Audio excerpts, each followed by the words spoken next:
Hello, and thank you guys so much for coming out for this here stream here watching Monday Night Football, the Indianapolis Colts and the Baltimore Ravens. And so what a good one we have in store. We know what the Baltimore Ravens want to do, what they want to come out and establish the ground game, get things going there. Lamar Jackson on the season, 1,077 yards through the air, 4 touchdowns, 3 interceptions. So let's see the type of impact he's going to have in this game here against the Indianapolis Colts, a team that desperately needs to win this game. Meanwhile, kickoff is on the way. Ravens take it out all the way to about the 23-yard line. So Lamar Jackson's going to come out 1st and 10 at the 23-yard line.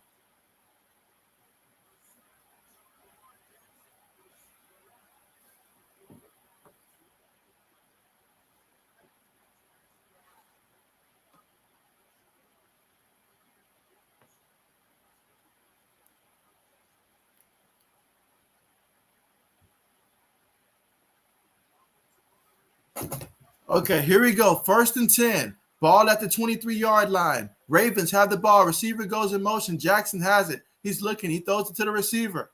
Receiver makes a move, gains about 5 yards on the completion. So now we're looking at 2nd and 5. Ball at the Baltimore Ravens 28-yard line. 420, what's good, man? Thank you so much for joining the stream. How's it going? Hopefully you had a great start to your week, man. How's it going? What team are you rooting for in this one?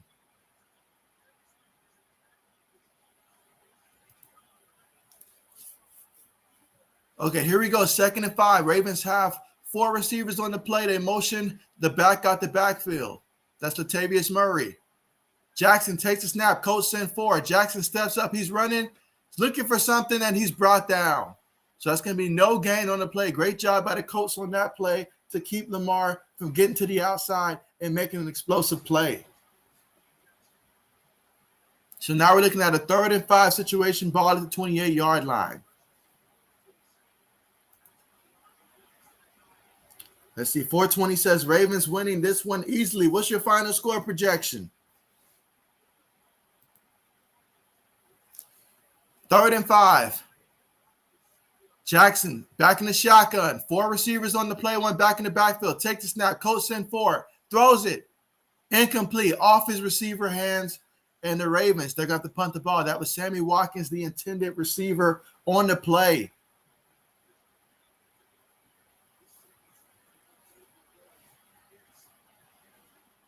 That was Xavier Rhodes on the coverage.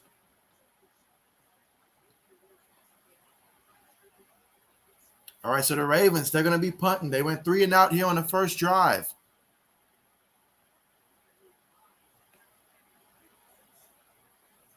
Punt is on the way.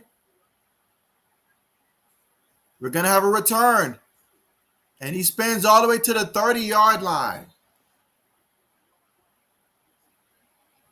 And that's Hines with the return. So the Indianapolis Colts, led by Carson Wentz, he'll be coming out. And so so far this season for Carson Wentz, he's been like 5 touchdowns to 1 interception, touchdown-interception ratio. And so let's see. 420 with a bold one. So 420 has the Baltimore Ravens winning this one 49-0. Oh, wow. He's saying that they're going to rock the Colts tonight in this one. I can't believe what I just saw. 49-0. Wow. I hear you. Mike, what's good, man? Thank you so much for coming through for the stream. How's it going? Meanwhile, we're going to have a penalty against the Colts. Going to have some movement on the line. False start. Moving back 5 yards. But yeah, how's it going, Mike? Thank you so much for coming through, man. Let me know what team you got winning this one and your final score projection for this game. 420's got the Ravens winning 49-0 in this one. Wow. For the sake of the stream, I hope that's not the case. All right, so Carson Wentz going to line up in the shotgun formation on this play. 1 back in the backfield with him. That's Taylor. Taylor goes in motion. 2 receivers towards the top of the screen. 2 tight ends towards the bottom of the formation. Takes a snap. Ravens send 4. Wentz is looking. Makes the guy miss. He's looking. He throws it while getting hit. Incomplete. So all that just to throw the ball away for an incompletion. And now we've got a 2nd and 15 situation.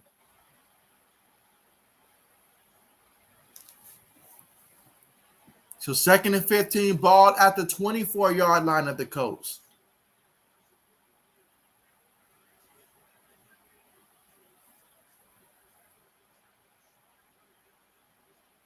All right, lining up in the shotgun formation again. One back in the backfield with him. This time they've got 3 receivers on the play, 2 at the top of the screen, 1 at the bottom. Takes a snap. Ravens send 4. Throws it to the back. Ball bounces up in the air. Jonathan Taylor wasn't ready for it. Incomplete. 3rd and 15.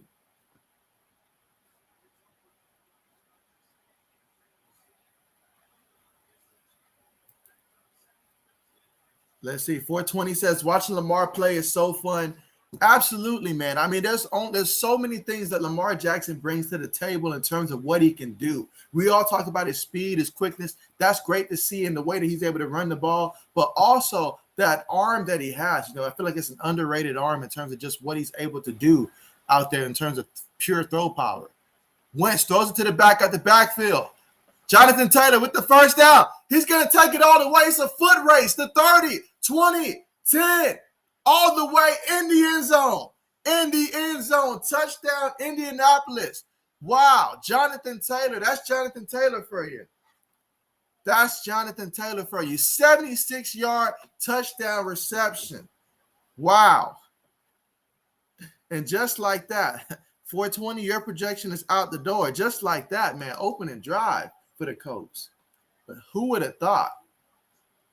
A simple play that should never have gone that far. Somehow, some way, leave it to Jonathan Taylor, and he'll come up with the big play. And so I think we have an adjustment real quick. Let's get to that. All right, so 420 has adjusted his score to 49-7. So it was originally 49-0, but he's adjusted it to 49-7. Gotcha. Let's see. Mike says 420. You know what time it is? Says the Ravens only win by 49. He said only by 49. And so 420 says, wouldn't be surprised if it ended 100-0. Oh, man. And so let's see. Mike says, yeah, don't matter. Colts got one good linebacker and defensive lineman, Buckner. And so let's see. Mike says, who's good linebacker? And so, yeah, that guy who what's that name? It's that linebacker that they have, the one that they paid that money to. I can't think of his name for some reason, but yeah, they do have one heck of a linebacker though on their team. Extremely young, and he's a top 5 linebacker. Probably can say top 3. Definitely top 3 at his position. So they do have a good linebacker there. But man, I mean, guys, we're showing a lot of disrespect towards the Colts today. I see. 420 says I jinxed them. Immediately, man, like for real. Let's see. Mike says Josh Allen takes bottle sleeping pills and 24 of the beer just to have a challenge. Oh, man. I mean, if he's doing that and he's still out there balling like that, then you guys are in good hands. I mean, he may not be in the best of health, but you guys are in good hands. But nah, I think the final score of this one's going to be Ravens 27. I'll go Colts. Colts about 7. I'll go Colts about 17 or 21. So I'll say 27-21. I think it'll be a close one. Now, I'm a guy who, back when Peyton Manning was with the Colts, I always root against the Colts back then. When Andrew Luck was with the Colts, I was always rooting against the Colts a lot of times. And every time they played the Baltimore Ravens, no matter how good the Ravens were, the Colts always found a way to fight in that game. I know their record is 1-3, but the Colts have had a very tough start to their schedule. They've had a lot of injuries and stuff. And so I think that this one's going to be a close game. Close game in this one. But, man, what a play for the Indianapolis Colts. Thank you, Mike. Yeah, Darius Leonard. I honestly couldn't think of his name for nothing. But because you haven't slept in 3 weeks, we're going to let you slide. Appreciate that, Mike. Appreciate that. But, yeah, good call on that one. Absolutely. Absolutely. And so, yeah, make sure we get those thumbs up going as well. Let's go ahead and get that going to get this stream started the right way here. But, yeah, 3 plays, about, 71 yards and 23 seconds on that time of possession for the Colts off the clock. All right, kickoff is on the way. Ravens going to return it. It's at the 20, 25, all the way to about the 26-yard line. So Lamar Jackson and company is going to come out 1st and 10 at the Ravens' 26-yard line.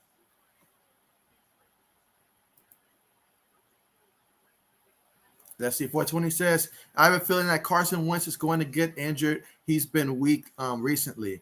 I know he had that injury against the Rams where pretty much they had a chance to beat the Rams in that one, but then Carson Wentz ended up hurting not one but both of his ankles on that play at a very ill-fortunate time. If he doesn't get hurt, they probably win that game against the Rams. That's how close that game was.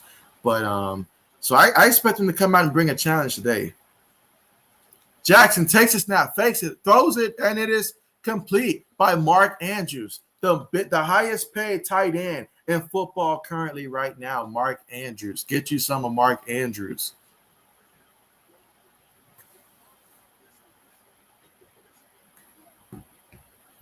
All right, so 2nd and 5. Ball at the Ravens' 31-yard line.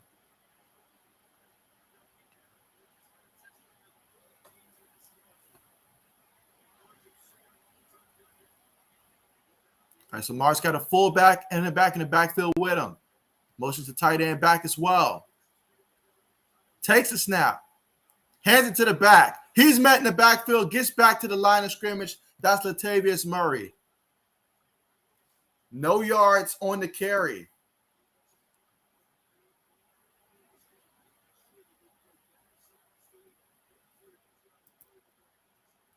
Let's see. Mike says, Coach Pretender. He says, every squirrel gets a nut.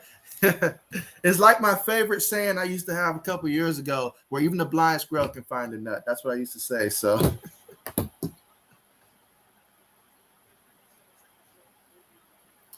3rd and 5 out of the shotgun. You've got 3 receivers on the play. Mark Andrews motion. One back in the backfield with Lamar. Takes a snap. He's looking. He throws it. And it is completed. Mark Andrews catching it with his hand. That was a close one. Let's see the replay. Was it clean?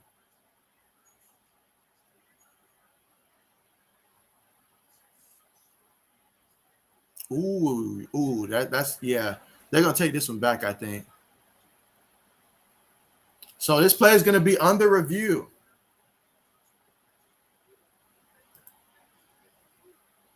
So Mike says, JB, did you get the mischief power rankings? And so I haven't been able to do that one yet. Haven't been able to get to that one yet.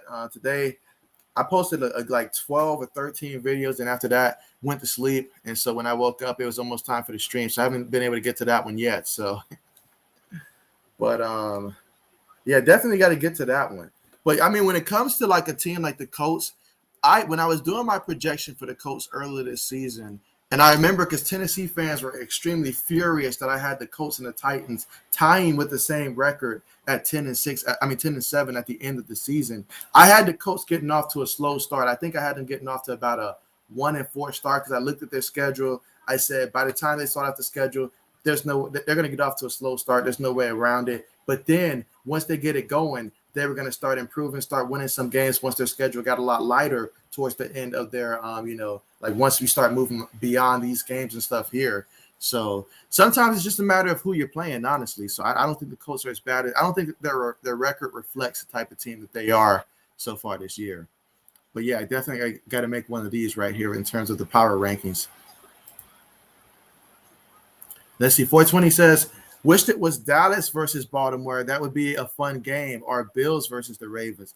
Hey, the Bills versus the Ravens, that would be one heck of a game. That would be one heck of a game. You know, I really would like to see that as well. But yeah, definitely would be a good game. But yeah, I think this one's going to be a good game when it's all said and done. I really do.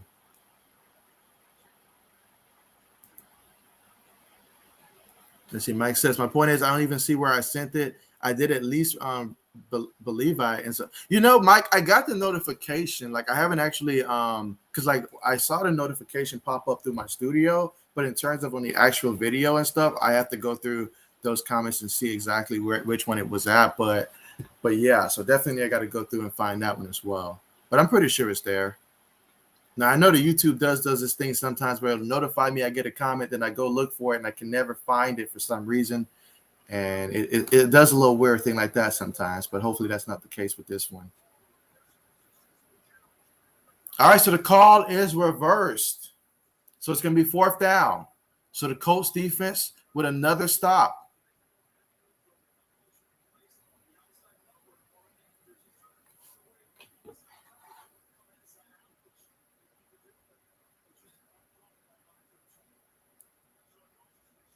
All right, so the Ravens, they're about to punt the ball again.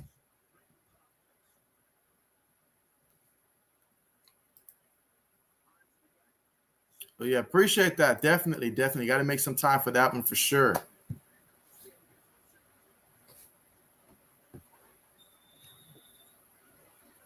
All right, so here we go. 4th and 5. They're going to punt the ball. Nice, clean punt. Let's see if we'll get a return. Fair catch is symbol at the 16-yard line. So Carson Wentz and company is going to come out 1st and 10 at the 16. Follow up that touchdown drive they had last game.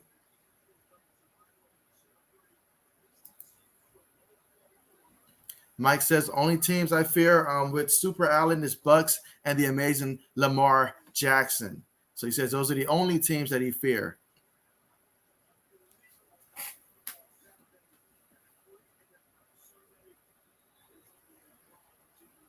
All right, so Carson Wentz and company, they're going to come out. Let's see. 1st and 10 out of the shotgun. No backs in the backfield. Got a receiver at the top and bottom of the screen. Taylor goes in motion. Wentz takes it. Ravens send 4. Wentz throws it.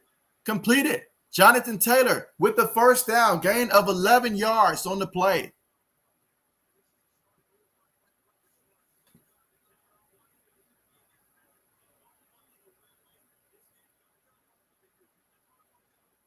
And so, yeah, they made it too easy on that one. Carson Wentz had time. You don't want to allow Carson Wentz to have time. I mean, most quarterbacks in the NFL, you give them time, they're going to be able to make the play. You want to get some pressure on him. He's up under center now, went back in the backfield, 2 receivers. Takes a snap, tosses it to Taylor. Taylor running. Taylor, he gains about a good 5 yards. I'm thinking 4 yards on the carry.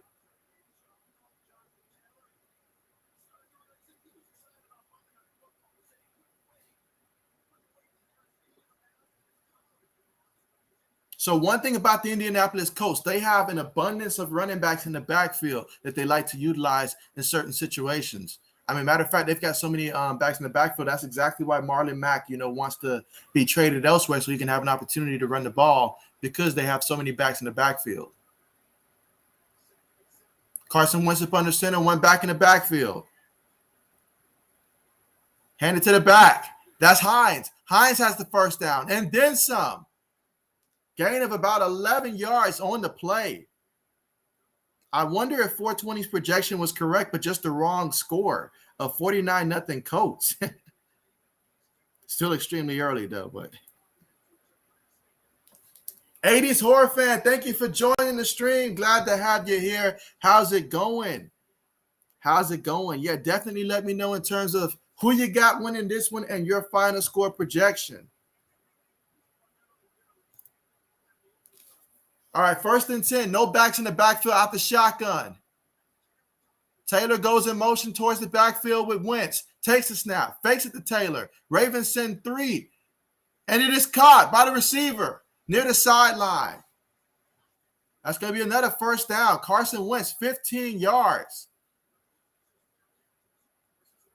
I remember during the offseason when everybody was asking me about Carson Wentz, and I was like, I don't think Carson's going to do that bad with it in Indianapolis. I don't think he's going to be a top 10 quarterback or nothing like that, but I don't think he's that bad with Indy. Of course, I said the same thing about Sam Darnold, and it was looking good up until this week, but still. And that's an undrafted wide receiver there out of Malone University. Out of the shotgun, one back in the backfield is Hines. Takes it, hands it to Hines, and he gains 5 yards on the carry. Let's see, they're saying 2nd and 6 ball at the Ravens 40-yard line. So far in this drive, you have 5 plays, 44 yards, 4 minutes, and about 50 seconds so far in terms of time of possession.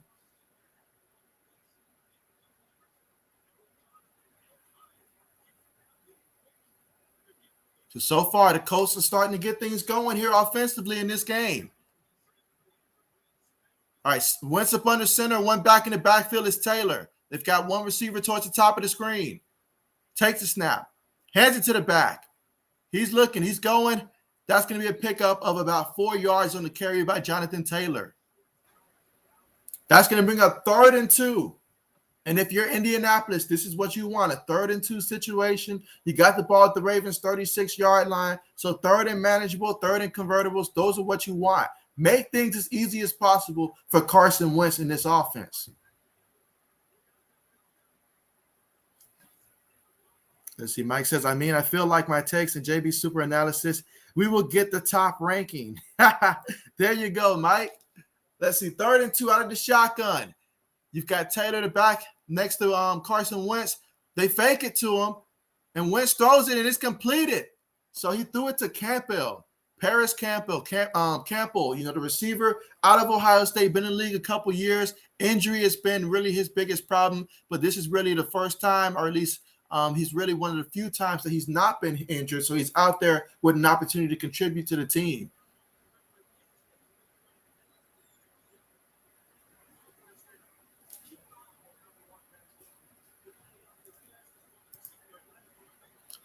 First and 10, Wentz up under center, motions Doyle to the top of the formation. They've got 2 receivers, 1 back in the play. Takes a snap, fakes it to the back. Linebacker comes at him, he throws it, it's completed by the tight end. And that's a gain of about about 8 yards on the play. It's going to bring up 2nd and 2, ball at the Ravens, 22-yard line. So far in this one, it's been all Colts so far.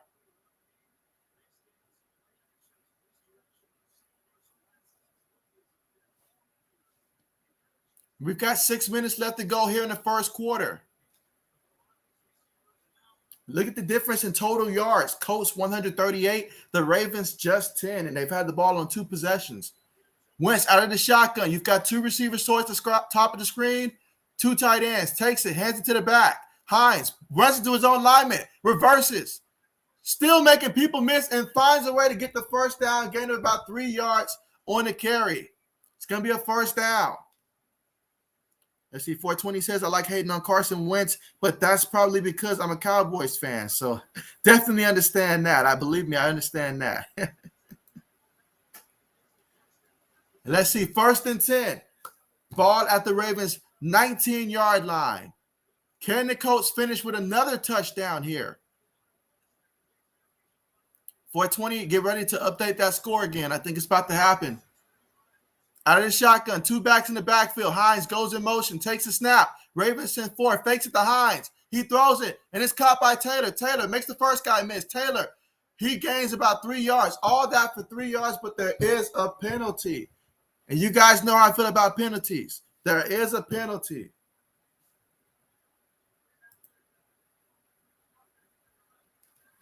Pass interference against number 11 of the offense. So that's going to be Michael Pittman. In his 2nd year out of USC. The Colts, they have a lot of young wide receivers that they've taken early in the draft. You think Campbell, you think Pittman. I know T.Y., he's been on IR all this year. We'll wait to see what he looks like when he comes back. Pascal's been in the league a few years. But, yeah, they've got some young receivers that they depend on in this offense that they come with a lot of potential. They just got to stay healthy, honestly. Carson Wentz in the shotgun, one back in the backfield with him, 4 wide receivers on the play. Ravens look like they're going to send 4. They do. Wentz throws it, and it's caught. Nice pick up there of 14 yards by Granson with the reception. It's only his 2nd catch of the season. Now we're looking at a 2nd and 6 situation. Ball at the Ravens' 15-yard line. You see Baltimore sending 4. Colts are able to right now protect for Carson Wentz. He's feeling comfortable right now. Able to make the right read because he has time. You give him time, he's going to do that. 2nd and 6 out of the shotgun formation. One back in the backfield with him. Wentz takes it. He steps up. He hits the ground. The ball is loose. The ball is loose, just what the Ravens needed. Did they come away with it? It looks like they did. And it's recovered by the Ravens. How about that for a play? Just when it looked like the Colts were about to score, they find a way to get there and force the fumble. And that's going to get this crowd into the game and hopefully kickstart Lamar Jackson and company on offense. I mean, Carson, he knew the pressure was coming, but did not protect the ball. Trying to make the play, lost the ball, actually. And that's one that he really knows he wish he can have back right now. These Colts have had a tough schedule. They're 1-3, and they know that was a big opportunity that they left out there on the field. So let's see. Mike says, glad I can be a part of the early days of JB Nation. Don't forget the little guys. Sign my stuff. Hey, always appreciate you guys, and definitely will remember you guys for sure because, hey, we're going to make it to the top together. So therefore, you guys will be on that journey as well. You guys set the tone on each and every stream that I have and all like that. So I appreciate you guys and all the support. Let's see. So 80s Horror Fan says Ravens 28, Colts 24. Oh, absolutely. Absolutely. I can definitely see that. Let's see. Mike says Taylor and Mack are no joke running back duel, JB. Absolutely. But the Colts are not running Marlon Mack this season because they're trying to trade him. So because Marlon Mack, he wants to be a part of a team that can, actually utilize him a lot. So, hey, maybe I know your Buffalo Bills. I know they got a lot right now, but if they got room for one more, who knows? But I'm sure they got enough running backs right now to make them happy. But I know you've been looking for a running back, so maybe Marlon Mack. Who knows? I mean, I'm interested to see, like, realistically, though, where would be a good fit for Marlon Mack, honestly. Let's see. Mike says, Frank Wright, the quarterback for greatest comeback ever is coaching looking old. Let's see. Mike says, 80s, I asked you for your bottom 10. Let's see. Mike says, JB, Buffalo Wild Wings show will take place if, let's see. It'll take. Well, that's a good question. That is a good question. Let's see. 80 Short Fan says, Mike, I missed it. I'm sorry. Bottom 10 of what? And so I believe he's talking about your power rankings. Is it for the bottom 10? But yeah, I mean, that was a big time fumble. You have the drive going. Football is a game of momentum. I think we witnessed that when we was on the stream last Saturday for Texas versus Oklahoma. How do you have in the same game, one team looks like they're dominating, and then 1 second they get beat to a pulp? It's because of momentum in football. Football is a game of momentum. The good teams are able to gain momentum and limit the other team in terms of how long they're able to carry momentum. Momentum in football is huge. Because if you think about it, there's a lot of talent around the NFL. We all know that each team has talent, but the great teams, they're able to capitalize these momentums and take advantage of it. Let's see if the Ravens can be great tonight.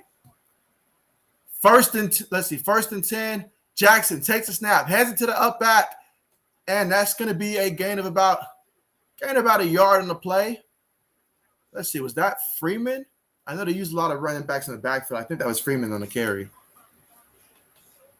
My goodness, his 25th fumble since 2016, most in the NFL. I think Daniel Jones will be coming for that record soon, though. And so 420, he's fired up about that. So Freeman's the back in the backfield. In the shotgun, you've got 4 receivers on the play. Coach, send 4. And it's caught by Mark Andrews, and he's making a play, reminding everybody why he gets paid the big bucks. First and 10 at the Ravens' 37-yard line. It's not a bad idea to keep feeding this guy the ball.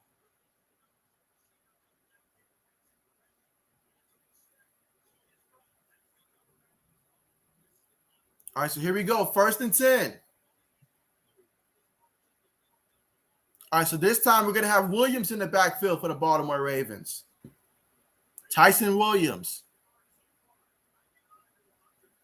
Fullback goes in motion. 3 receivers on the play. Jackson takes it, hands it to Williams. Williams picks up about 3 yards on the play, takes it to about the 40-yard line of the Ravens.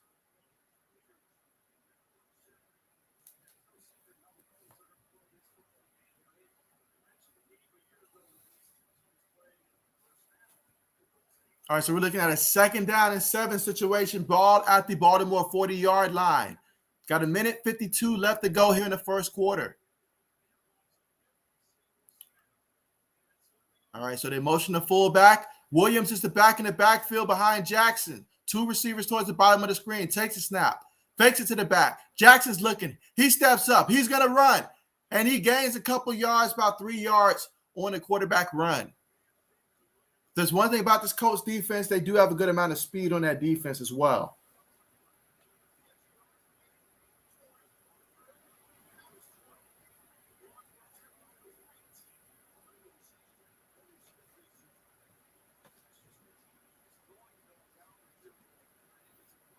I mean, yeah, they're talking about Jackson's ability to throw the ball downfield. That has a lot to do with obviously having a guy like Hollywood take that next leap at that receiver position, in which I'm continuing to watch him throughout the year. But I definitely see improvement from guys like Hollywood on this team. Meanwhile, Jackson's going to keep it, and he's tackled after a gain of just 2 yards. So many times we see Jackson in that situation be able to pick up the first down. But Darius Leonard, that linebacker that we were talking about earlier, for the Indianapolis Colts, making the play, making the stop once again. And so the Ravens are going to have to punt the ball again.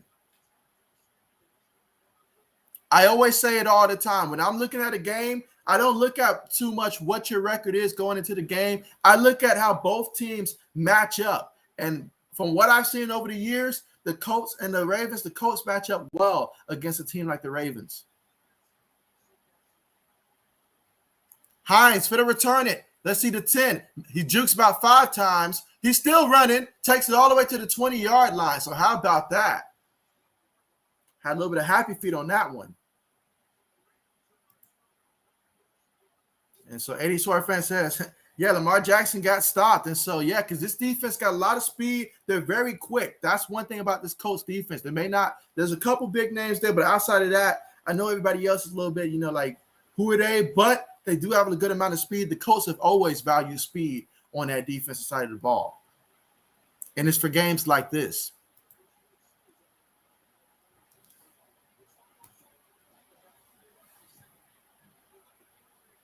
Meanwhile, we've got just 7 seconds left to go here in the first quarter.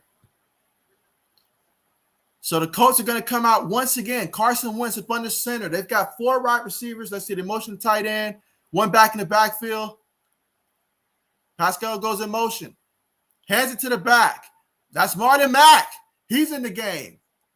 About 14, 15 yards. It's a rare occurrence to see Mack in there these days because, I mean, they've got so many other backs right now, and I know that they said that they weren't going to utilize him too much because they want to trade him, but it's nice to see him out there running the ball for the Colts.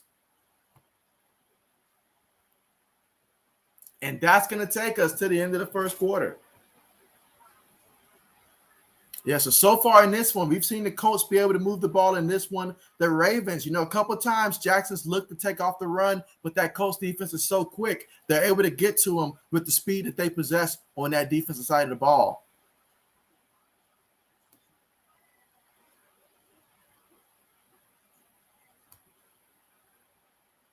And so far in this one, Carson Wentz, he's 6 of 8, 130 yards through the air. He's 1 touchdown, 0 interceptions, but he did get sacked. He had that fumble as well, and that fumble was pretty costly for them. And on that moment, from the fumble that ball, because they were in position where it looked like they were about to score, but then he fumbled that ball. That was big time. So he wants to make up for that. Meanwhile, for the Ravens, Jackson through the air, he's 3 of 5 passing, 27 yards so far in this one. He's been sacked 1 time, but it wasn't for a loss of any yards. On the ground, so far in this one, the Colts, 6 carries as a team, 38 yards. Obviously, Jonathan Taylor, he made that big impact when he had that 76-yard reception that had the Colts for their only touchdown so far in this game. And so he's been pretty big so far in this one. When you look at the Ravens, I mean, they've only got to carry the ball 5 times in this one, and they got 9 yards. I mean, we all know coming into this game, the Ravens want to establish the ground game. But the Colts know that too. The difference is the Colts, they've got speed to where it can match up where a lot of this misdirection the Ravens like to do. The Colts, they probably can handle it better than most teams can in terms of just being able to go after it. I'm talking about just from a pure speed perspective of this team matching up against the Ravens.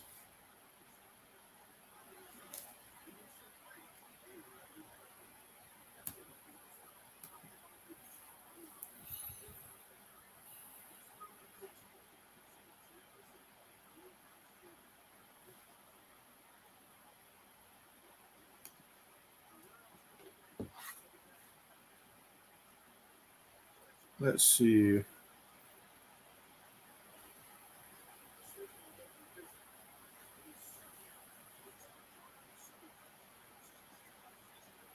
All right, so here we go. The start of the second quarter. I see that we're at the 5 mark in terms of thumbs up. So, yeah, let's go ahead and get some more thumbs up. Anybody that hasn't pressed the thumbs up button, definitely go ahead and do that real quick for me. And also, if you're someone that's not subscribed to the channel, do consider subscribing to the channel, guys. We do this every week. We do this for each primetime game for the NFL games, college football Saturday. So, appreciate you guys for coming out.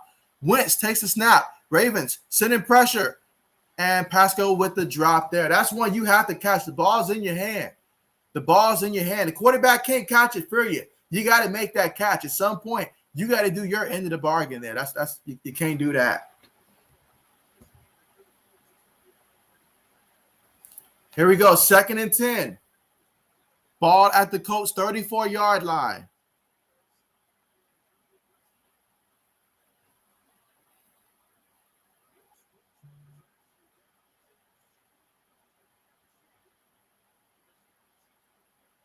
Wentz up under center. Pittman in motion. Takes a snap. Fakes it to the back. Fakes it to Pittman. Throws it on the turf. There was nothing there. Baltimore read that play to the T. He was trying to go in the direction of Marlon Mack. So now we've got 3rd and 10. And if you're the Ravens, that's what you want. Make it 3rd and long. A situation where you can come and apply some pressure to Carson Wentz. You get some pressure on him, he's going to feel it. The last 2 drives the Colts have had the ball. They've been able to move the ball now. So this is a big opportunity here for the Ravens. Can they get the stop? Or will Carson Wentz come up big here and get the first down? He's got 4 wide receivers on the play. 1 back in the backfield with him. Takes the snap. Ravens are sending 4. He throws it, and it's caught. It's caught. That's going to be a gain of 11 yards. That was Paris Campbell with the reception. So nice play, nice route, and they get the first down. Big time conversion there for the Colts. So now we've got a 1st and 10. Ball at the 45-yard line. Wentz up under center. 1 back in the backfield. Takes a snap. Fakes it to the back. He feels the pressure, so he throws it to the back. That's Marlon Mack. Gained about 7 yards on the play.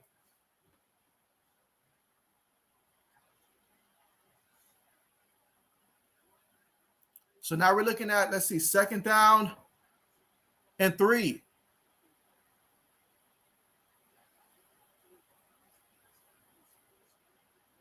Right now, we're seeing this Ravens defense on the field a lot. And if this continues to be the story throughout the night, then expect for this to play a role in the 4th quarter when the defense will be too tired. Wentz out of the shotgun, takes it, hands it to the back. And that's going to be a pickup of about 2 yards. Marlon Mack. So we're seeing a good amount of Mack. Let's see, Mack's coming out the game now. I think Jonathan Taylor's coming in for him. 3rd and 1. And look at that. So far tonight on 3rd down, the Colts have been able to have their way so far. When you can convert on 3rd downs, that's how you hurt a defense. That is how you get after it if you're an offense on 3rd down. And this is 3rd and 1. Strengths against strengths. O-line versus D-line. Wentz with the snap. Hands it to Jonathan Taylor. Taylor finds a way to fight forward for the first down for the Indianapolis Colts. Gain of 2 yards and a first down for the Colts.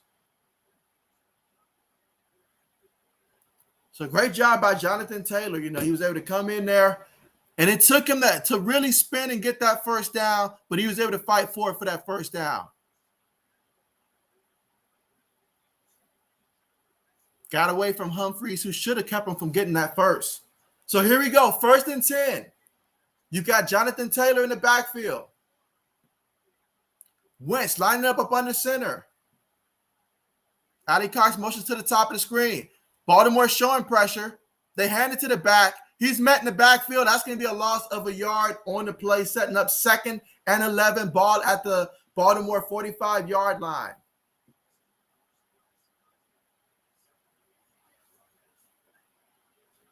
Again, anybody that is currently watching the stream right now, if you are watching through YouTube, make sure that you guys do comment in the live chat and let me know which team are you rooting for, what is your final score projection, all that stuff. And even if you don't too much care about either of these teams, let me know, who your favorite team is. Just want to hear from you.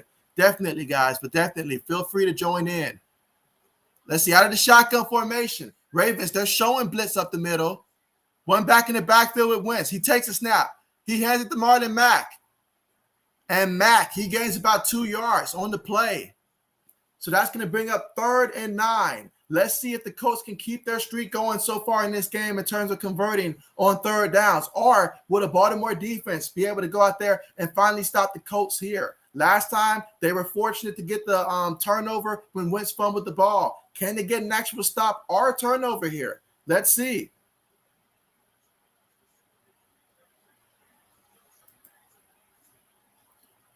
All right, here we go. 3rd and 9. Let's see if the Ravens can apply pressure. That's how you get out the Wentz in this one. You got to get pressure at this point. Out of the shotgun. Wentz is looking, and the pressure gets to him. They get to him on the sack. How about that? He came in untouched, got him, and what a play.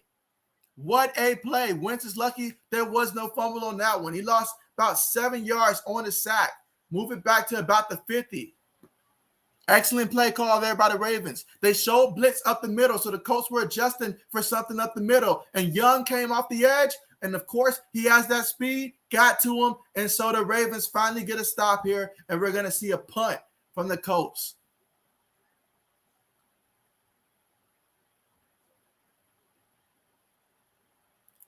Okay, the punt's clean.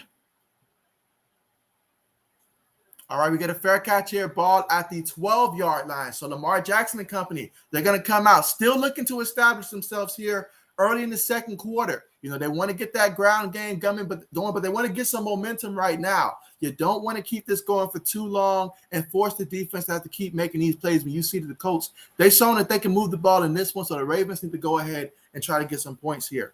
Let's go ahead and get through some of these comments here. Let's see. Mike says, even my friends that I have on Big Bill's podcast, when I say we should get Mack, they say we got Singletary. I understand what you're saying, Mike, in terms of you want someone like Mack, but I also can understand the other end as well, between Zach Moss, Singletary. So they feel like it's not necessarily a need in terms of like they have to do it, but at the same time, you still would be better if you did it. It would just make them better, especially if you can get it for a good, price. A late round draft pick, absolutely. Let's see. 420 says, I think I jinxed the Ravens. I think you did, man. I think you did. I mean, they came in here with a lethal ground attack, and ever since you made that statement, man, it's just been hard for them right now. So if it wasn't you, then someone did it for sure. Like 80s Orphan says, someone jinxed them for sure. And so let's see, a sack. And so there we go. Let's see, 420 says Lamar Jackson passing it to Mark Andrews for a touchdown this drive. Mark my word.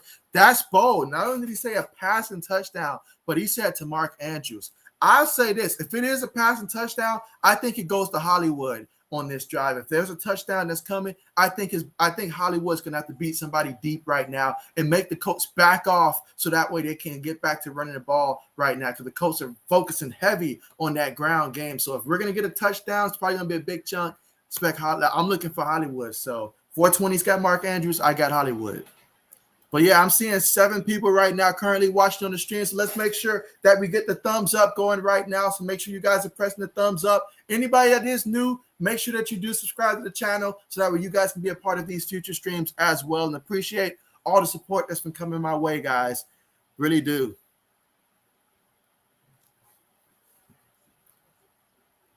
All right, so here we go. Waiting for the Baltimore Ravens to come back out here on offense. 1st and 10, ball at the Baltimore 12-yard line.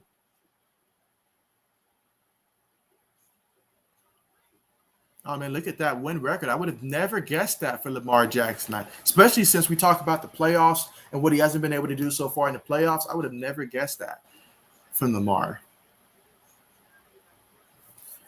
Okay, here we go. 1st and 10, a chance to establish yourselves for the Ravens. You've got 2 receivers and a fullback. Fullback goes in motion, one back in the backfield, takes a snap.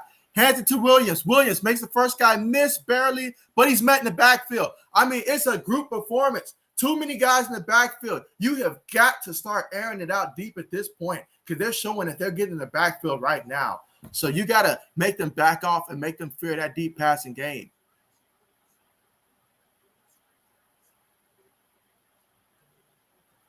And so, wow, what a play. 2nd and 12. It's time for Lamar Jackson to make a play. All right, so Jackson in the shotgun, went back in the backfield with him, takes a snap. Colts send forward. Jackson steps up. Jackson makes the first guy miss. Jackson, he's running. Jackson makes a guy miss. He gets the first down. Look at that. That's what we love seeing about Lamar Action Jackson. He can do things like that. He can make that happen. How many quarterbacks do we know that can do something like that? I don't know. I mean, maybe perhaps Kyler Murray maybe can do something like that. But still, look at that. You think he's going to go out of bounds, and he jukes the guy, and he still gets the first down. That's Lamar Jackson right there for you. 13 yards on the play, and that's why he's special.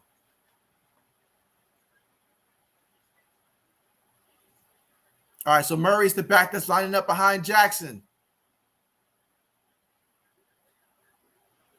Two receivers on the play. Takes the snap. He's looking. Colts send forward. Throws it.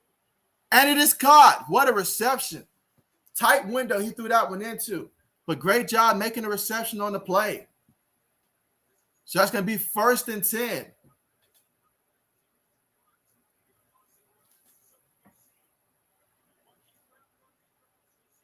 Yeah, that was a tight window. He got it in there too. Meanwhile, Jackson running, picks up 4 yards on the play. So Jackson doing it all through the air, on the ground, whatever it takes to move the ball.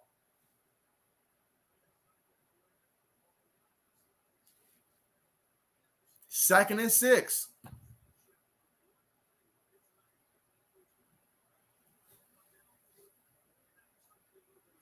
All right, so here we go. 2nd and 6. We've got Jackson. Let's see how they line up. All right, so there's going to be one back behind Jackson. I believe the back is Latavius Murray in the backfield. He got the fullback as well. Hands it to Murray. He goes forward, picks up about a good 3 yards on the play. So that's going to bring up 3rd and 3. That's what you want if you're Baltimore, because you can play to your strengths. You know, whether you have Jackson keep it, whether you hand it to a back like Latavius Murray or like Williams or someone like that. This is what you want. 3rd and 3, 3rd and 2, those scenarios. But it's time that they convert here on a 3rd down. They have not gotten a 3rd down conversion in this game. So if you're going to win this game, you got to convert on 3rd down. They've got 5 wide. They motion Freeman to the backfield. Colts are showing pressure. And Jackson keeps it. He gets tripped up, and he's tackled from behind. He got tripped up on the play, wasn't able to get it going. I know he's frustrated. He knows what he can do. So we've got about 6 minutes and 43 seconds to go in the 2nd quarter. Let's see. He was running. He ended up tripping. I think it was off his own lineman, or maybe he just lost his footing. Oh, yeah, he tripped off his own lineman. Luckily, nobody was injured on something like that. So the Ravens have got to punt the ball again. This is classic Colts Ravens football. If you watch these teams play throughout the years, this is classic Colts Ravens football. Punt is up. And Hines makes the first guy miss. He's at the 10, the 15. Nice return by Hines. Takes it all the way to the 18-yard line. He's able to get the most out of these types of returns.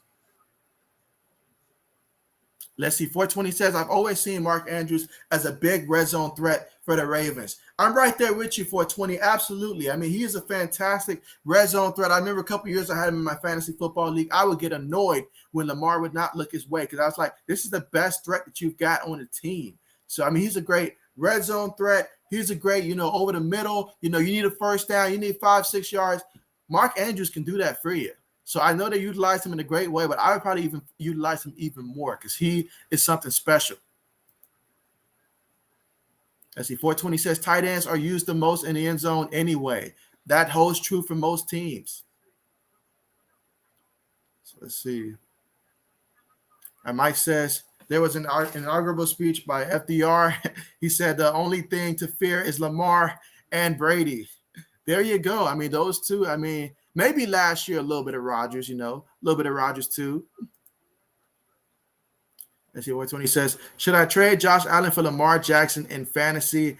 That's gonna be a no. That's gonna be a no. As great as Lamar Jackson is, I wouldn't do it. I mean, Josh Allen, I feel like they're both really good, honestly. I mean, like, it just honestly depends on the matchup. So, I mean, but straight up, it really just comes down to your preference, probably, honestly. I mean, because they're both going to give you something on the ground, but through the air, what Josh Allen can get you through the air, Lamar's not going to always get you that through the air. I mean, because, there's going to be games where you're going to see Josh Allen, he's going to be able to go off, and you're going to see him to Diggs. That's going to be routine. Whereas for the Ravens, I don't know, if they end up in a matchup where a team can stop the run, then you might end up having a game where it's not as, I guess you can say, as many fantasy points. Small difference. If you made the trade, it would still be considered a good trade, I think, for both teams. But I would personally keep Josh Allen. As the 80 Sword fan says, I hope Lamar Jackson can get it together. And so I'm hoping so too, but I've seen this so many times throughout the year. I've been rooting for the Ravens against the Colts in this matchup for quite some time now, and I see it way too many times to where I'm not surprised at all. I expected that it was going to be a close one. I thought the Ravens offense would be doing a little bit better right now. I will say that. But yeah, between these two teams, I've seen this matchup be extremely close, and more times than not, the Colts win these matchups. Let's see. 80 Sword fan says yes, trade to get Jackson. So he would make the trade. I say I'm good. If I've got Josh Allen, I'm good. But there is no wrong answer to that one, honestly. It's a preference. Let's see. 1st and 10. Carson Wentz up under center, went back in the backfield. They motion the tight end. You've got two receivers towards the bottom of the screen. Wentz takes the snap, hands it to the back. That's Taylor. And Taylor falls forward about a good 2 yards on the play, takes it to the 20. We've got 6 minutes left to go here in the second quarter.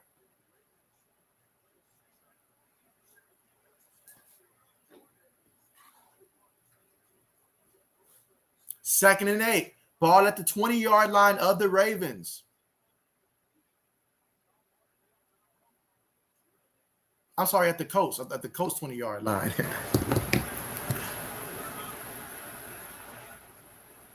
All right, Wentz in the shotgun. Receiver goes in motion. Paris Campbell at the top of the screen. Ravens are blitzing the corner.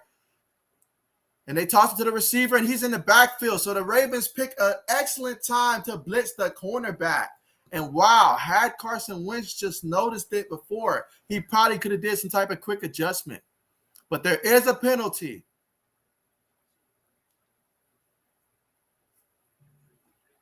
Meanwhile, they are looking at a Colts lineman right now.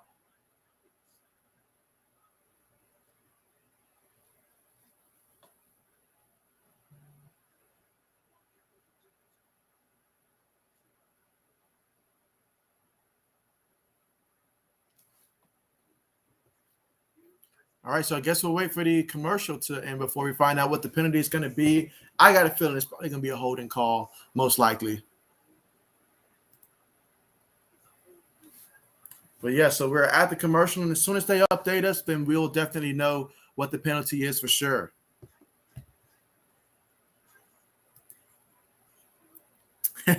Mike says there was a lot of Bills fans complaining that Allen did not score more on radio. Buffalo, I had to remind them the Chiefs used to be good. And so, yeah, I mean, come on, guys. I mean, everybody wants to score more, but then you never want to see a scenario happen where a star player goes down or something like that. Then you look at the coach and say, why was he in the game? Why were we trying to score when we already had the game secure and all like that? Obviously, that's a scenario that after it happens, you're like, oh, man, I should never did it. But sometimes you got to be proactive and just say, look, like we got the lead. Let's go ahead. Let's run the ball, run the clock out. Be thankful we have the lead. Walk out of here with everybody being healthy, because the last thing you need is any type of injuries. So, I mean, Bills, the Bills fans have got to be a little bit more, appreciative of the team they've got. They've got a great team. You just beat Kansas City, not just like it wasn't like it was down in Buffalo. It was in Arrowhead Stadium. So, absolutely. Absolutely.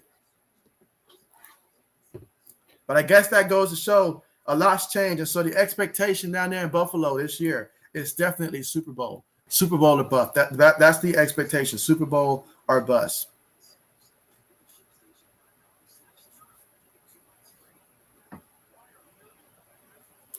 But yeah, so far in this game, Carson Wentz, he's 9 to 13, 147 yards through the air, 1 touchdown. He's been sacked twice in this one. Lamar Jackson through the air, 4 of 6 passing, 42 yards. So far in this one, no touchdowns, no interceptions, sacked once.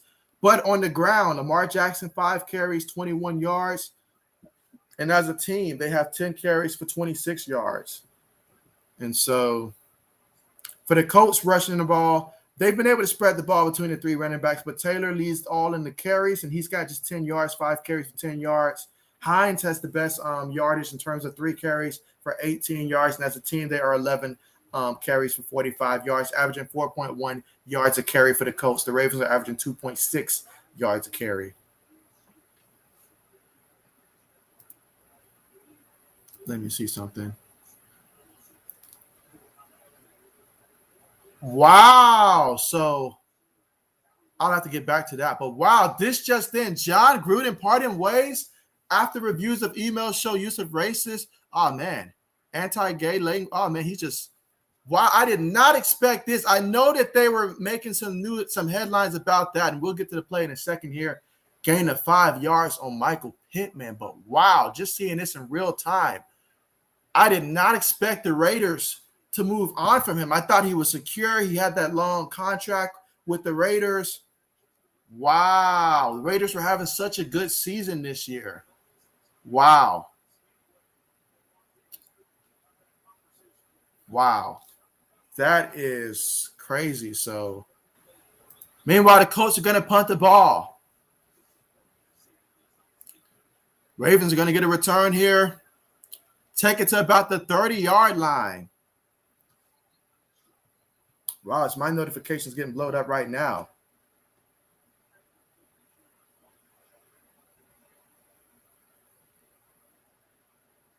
Wow. So there is a penalty.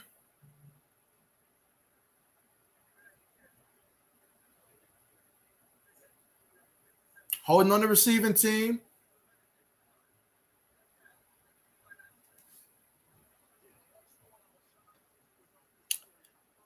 Wow. I mean, wow, the timing of this and just wow. Well, obviously that is big time news, guys. Like, wow, like that is I did not see that happening. Like I honestly did not think I really did not think that it was going to come to this for John Gruden, honestly. I really did not think that was going to be the case. And so, I mean, it's like, yeah, like 420 saying, like, to read the email so badly. I mean, the fact that I guess it had a lot to do also with some of the people that were being included in this email. You're targeting some high profile people, a lot of the wrong high profile people as well. I mean, not to justify it either way, but I mean, there must have been a lot of stuff in those email chains. And to think how it all triggered, investigating a team that he didn't even coach for. Obviously, his brother was on the team during that time, but started investigating that, and that's how they stumbled across that. That is crazy. I mean, to process that John Gruden is out. I mean, I wonder who's going to be the interim head coach right now. And so, but man, this is headlines right here. So this is headlines.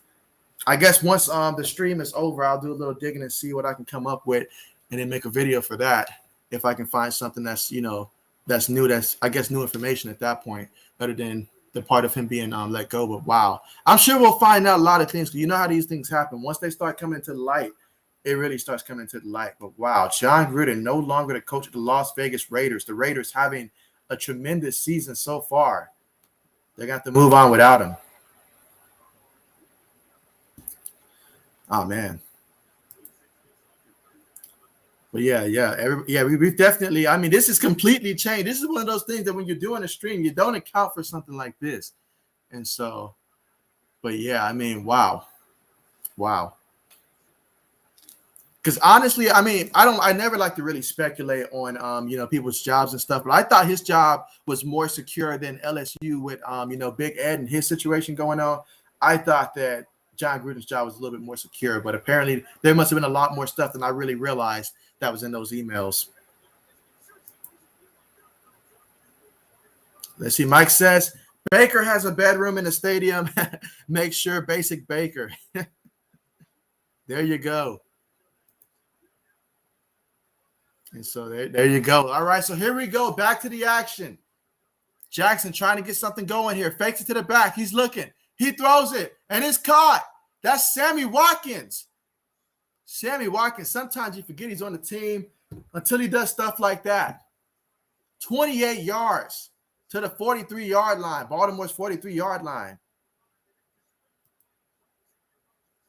And so Mike says, good practice, JB. Huge news can come out of nowhere. Absolutely. You're right about that. You're right. I tell you what, we're seeing some curveballs in these streams. I will say that. Last time it was the delay of a lifetime and all like that halftime. And now we get this. So absolutely. You got to be ready for anything. 1st and 10. He fakes it to the back. Jackson's going to keep it. Can he get to the edge? And Jackson with a gain of about 9 yards on the carry. Lamar Jackson getting things done. He's like, I'll run it myself if I've got to. He's got 30 of the 37 yards on the ground for the Ravens so far in this one. Jackson does it all.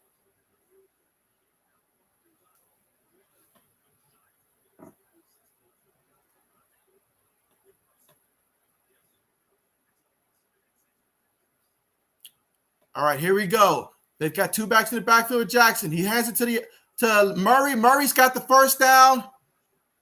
Probably has it by a good yard. They're going to say about 2 yards on the carry. So, yeah, that'll be a first down here for the Ravens.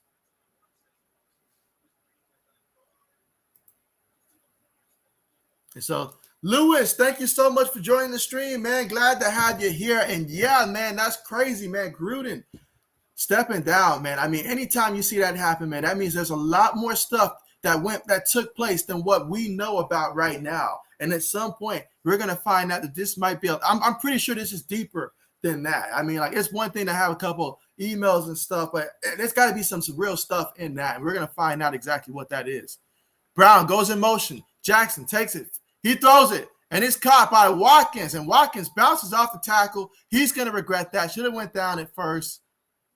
And so, yeah, they're going to say that's a 7-yard completion. Yeah, the first down was bounced back. So there you go. And so let's see. Mike says, Allen said at the end of the game, national audience, I will clean it up so I'm not vulgar, but it's not too hard to come out and play good near after an hour delay. And so, you know what? That is true. That is true because once you have that time, I mean, it's all about the momentum, because in football, offense is about rhythm. You got to be rhythm. Timing. Meanwhile, they're tending to an injured Raven out there, but it's about rhythm, timing, guys being on the same page, thinking the same thing. And when you take a little bit of a delay, you're taking them away from the normal routine. Anytime you mess up a normal routine, why do we call timeouts for kickers before they kick field goals? It's to mess them up. It's to make them think a little longer because like offensive players, kickers sometimes, when they get out there, they want to go ahead and kick. You practice a certain way, but you want to add an extra element. So, yeah, definitely it can mess with the team. So, yeah, definitely agree on that one. And so let's see. 420. Yeah. Okay. So, yeah, perfect time to get back to this Trevor Lawrence one right here. You say he's thrown 8 interceptions this season. Personally, I see him as a bust. Yeah, but he may be playing for the Jaguars, but every first-round pick will go to a bad team. And so, yeah, I'll just have to go back to I don't want to compare him by any means to a Peyton Manning by any means. So, but just to compare their rookie years, Peyton Manning looked awful as a rookie in terms of just all the interceptions that he was throwing out there. And so to go purely off a rookie year when your head coach is – the only thing your head coach is famous for is basically getting grind on at a club or something like that. Come on now. You need something better than that. He's got a rookie head coach. Obviously, like you said, he is with the Jaguars, but I'm not going to make an excuse for that one. But I don't think he's a bust at all. I think it might take some time before we see him, and I don't know if his ceiling is as high as some people thought for him, but at the same time, I don't think he's a bust at all. I don't think he's a bust. I think it's just one of those scenarios where you'll see a big difference from year 1 to year 2 and so forth. Then by year 3, Trevor Lawrence will be decent to good in this league, somewhere around that line by year 3. He's not a Blake Bortles by any means. He's not a Christian Ponder, if you know who that is. He's not any of those guys. He's better than those guys. He's not a bust, I don't think. It's just going to take a little bit of time. So it's not going to be pretty this year. For some rookie quarterbacks who start with a bad team, it never is. But that's a good question, though. It's never wrong to question it. Let's see. Lewis says, Lawrence not a bust. He'll be okay. I think that's what it really is. I think he's going to be along the line of okay to good. I don't think he'll be elite. Now, he could prove me wrong, but I don't think he'll be elite. But I just don't think that he'll be bad. 420, I saw that comment. We'll get to that in a second, but that was funny. And so 84 fan says, JB, now that you're going to take over for Gruden, will you do these streams? And so, I mean, it'll come from the replay booth. I tell you that. You have to see me in the replay booth, but absolutely. And so, let's see. 420 says, Urban might be making the moves off the court, too. I mean, hey, he's the only one getting W's right now, Urban Meyer. He's the only one getting W's on the team. I hear that it's so bad at the Jacksonville Jaguars facility right now that you've got the team openly in practice mocking their coach. That's not a situation you can come back from. Believe me, being in the locker and all like that, if your team doesn't respect you as a coach and they don't respect Urban Meyer, that's really tough to come back from.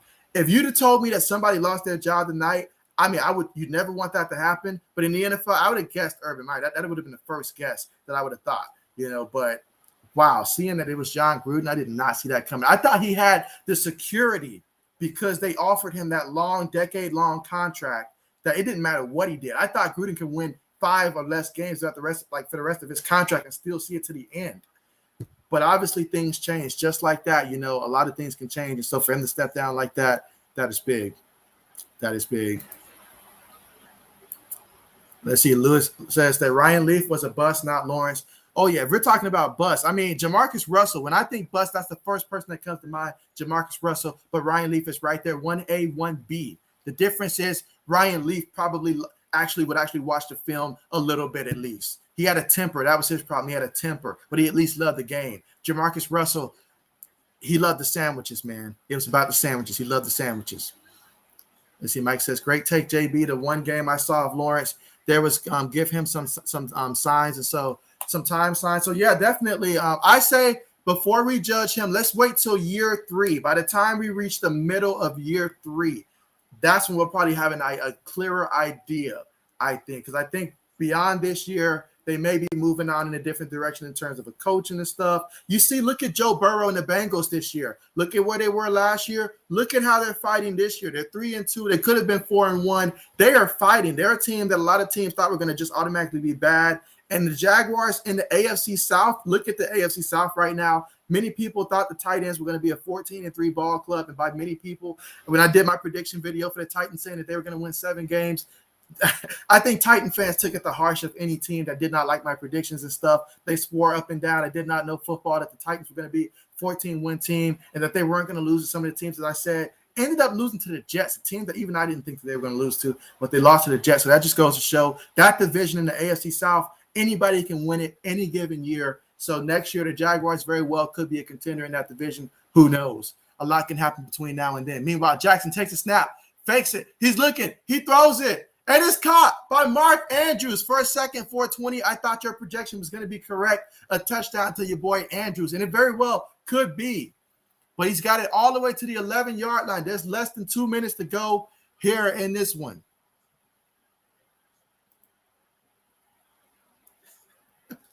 Oh, good old Russell. Good old Russell. And so let's see. Mike says, how are the mocking Urbans? Hey, they in the locker room saying, hey, ladies, I mean, they're coming out of the huddle and the team is saying grind on 3 and all like that. Stuff like that, little stuff. They're laughing at him when he's talking. Meanwhile, Mark Andrews again for the reception, 2 yards.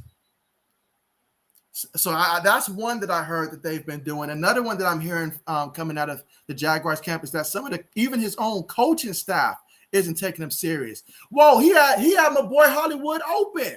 I said the touchdown would have came to Hollywood, and it would have been. You can't miss that one, Jackson, baby. You got to be able to see that one.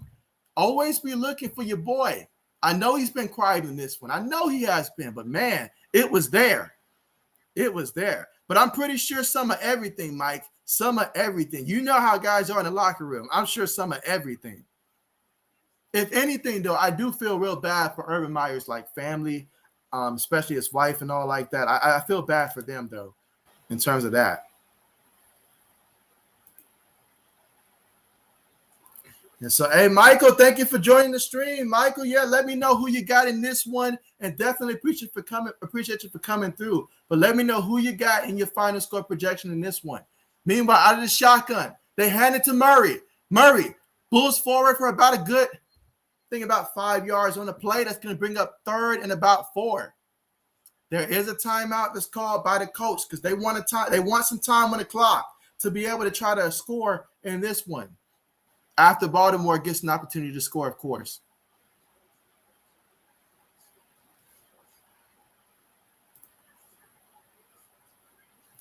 Let's see. Mike says, I'm almost 60.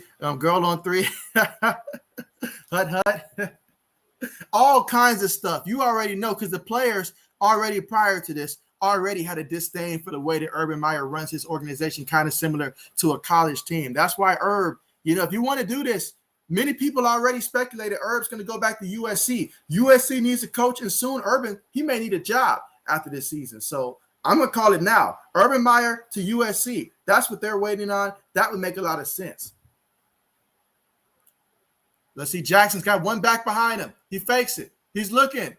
He throws it. Incomplete. He was going for Brown, and Brown is upset. He is upset. No penalties on the play, and so they're going to go for the field goal attempt. That's one that the Ravens really needed to come away with a touchdown, I feel. It was there. It was there. I mean, we saw Patrick Mahomes do that a lot last night in terms of just underthrowing these receivers, but the ball was there. That's one you got to be able to get. It was just off. And that's one that he wishes he can have back. His points are so hard to come by in this matchup.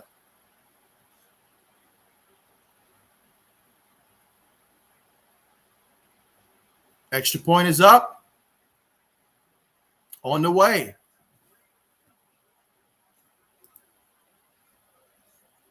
Eddie Sawyer fan says that pass.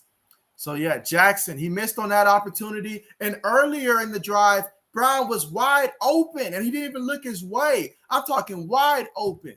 Like, if I'm that open, I get the touchdown catch if he throws it my way. But he missed it. But that's okay. I mean, because, it happens from time to time. You hate to see it happen, though. Cost his team some points. But still, I mean, that's going to happen from time to time. So now the Colts, they're going to get an opportunity with 1 minute and 36 seconds left to go in this one to try to score before the half. And, man, do we have a lot to talk about at the half. But, yeah, anybody that is watching the stream, if you're watching this stream, make sure you guys are subscribed to the channel. Appreciate you guys for coming through, supporting me and all like that. My first day of officially being accepted into the YouTube partnership program. So really appreciate you guys for helping me make this happen. It happened earlier today, so you may notice. I'm not sure if my streams are showing any ads or not, but on my videos, you're definitely seeing ads and stuff for sure.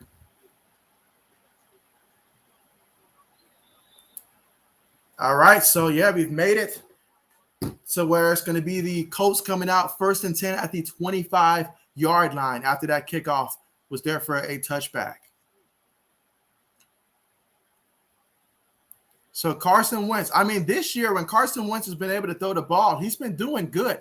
Carson Wentz is doing what I thought Carson Wentz would be able to do in this system. Because I took some time after the trade happened. I thought about it. I was like, well, if anybody can get the best version of Carson Wentz that he has left, it's going to be their head coach, Frank Reich. He's going to be able to put him in the best position to succeed. Out of the shotgun, no backs in the backfield, 5 wide. Campbell is the receiver towards the bottom of the screen.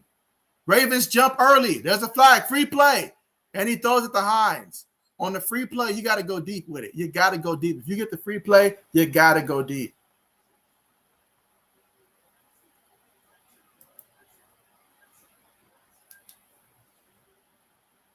Of course, there's a penalty that's going to be the defensive offsides there. That's 5 yards that they just gifted the Indianapolis Colts there.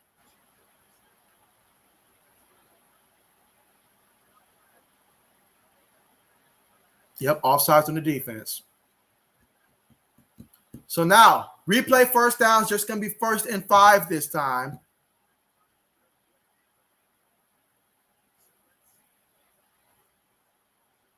All right, so in the shotgun, you've got 4 receivers on the play, 1 back in the backfield with him. Takes the snap. Hines is the back in the backfield, and it's Pittman with the reception. So that's going to be a first down there. It looks like a gain of about 9 yards in the play. Ball's at the 39-yard line. Line up in the shotgun. 1 back in the backfield with him. Takes a snap. Ravens send 4. Wentz is looking. Wentz throws it. Overthrew Campbell. That's out of bounds. Incomplete. 2nd and 10. Ball is at the 38-yard line. Let's see. 420 says Carson Wentz throws an interception this drive, picked by Marlon Humphrey or Patrick Quinn is his projection. So not only is he predicting an interception, but also who's going to come up with the interception. That's bold right there. Gotta love it. Gotta love it when 420 takes a shot. 2nd and 10 in the shotgun. 4 wide, 1 back in the backfield with him. Ravens trying to show a little confusion here, but they send 4. And he throws it incomplete, but there is a penalty. There is a penalty. And you know how we feel about penalties. This is going to be against the defense.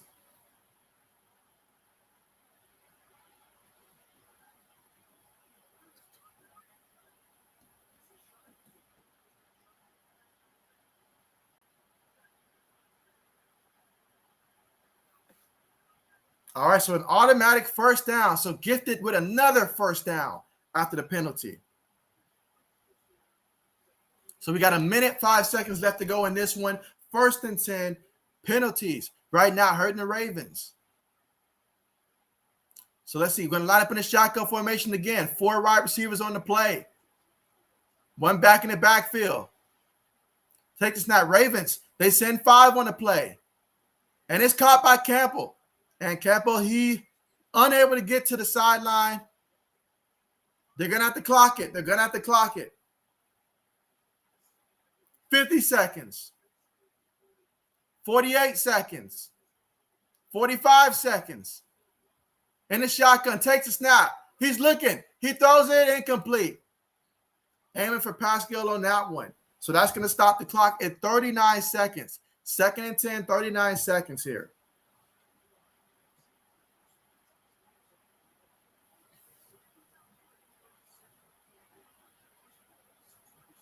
Let's see. Lewis says the Bears. The Bears can Packers versus next versus Phil's going to taste that rivalry. Sorry about that, but yeah. So So I'm excited to see Justin Fields in that one. You know, now I do know that when it came to the offseason program, you know, a certain Chicago Bears player and a certain Green Bay Packers player worked out together. We'll get to that in a moment. Meanwhile, the completion for a loss of about 2 yards there, you're better off just dropping that one. Honestly, if you're the receiver, you're better off just dropping that one.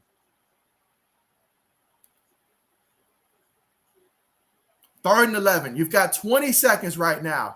So they're going to have to probably just take 1 deep shot here, maybe get a first down. You got 1 timeout, but I'm not liking the clock management here. Takes a snap, throws it, and Campbell drops it. He drops it. So now we've got a 4th and 11 situation here. Ball at the Baltimore 37-yard line. That's a big-time drop here because you're trying to get as close as you can for Rodrigo to be able to make this field goal. His career long is 53 yards. So now they got to get the first down because it's a little too far for him. So they got to get the first down. And if they do get the first down, expect them to burn a timeout immediately and go for the field goal. 4th and 11. Wentz takes the snap. He's looking. He throws it. And it's caught for the first down. And that's Pittman. They got to burn a timeout here. Burn a timeout. All right, so they used their final timeout with 3 seconds on the clock. So Rodrigo will get a chance to go out there and kick a field goal to try to make it a 7-point game.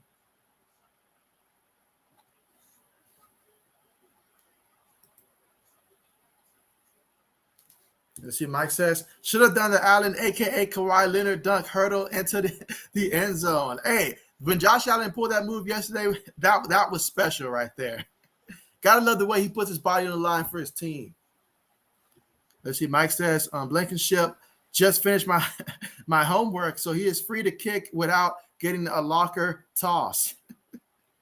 There you go. And so, let's see, Big Boys is joining the stream. Thank you so much for joining the stream, man. How's it going? Yeah, thank you for joining. Let us know who you're rooting for in this one, you know, and definitely what your final score projection is for this one. Meanwhile, kick is up. No good. No good. The kick is no good. Wow. So how about that? It's important to note that they did not go with Blankenship on the kick there. That was not Blankenship.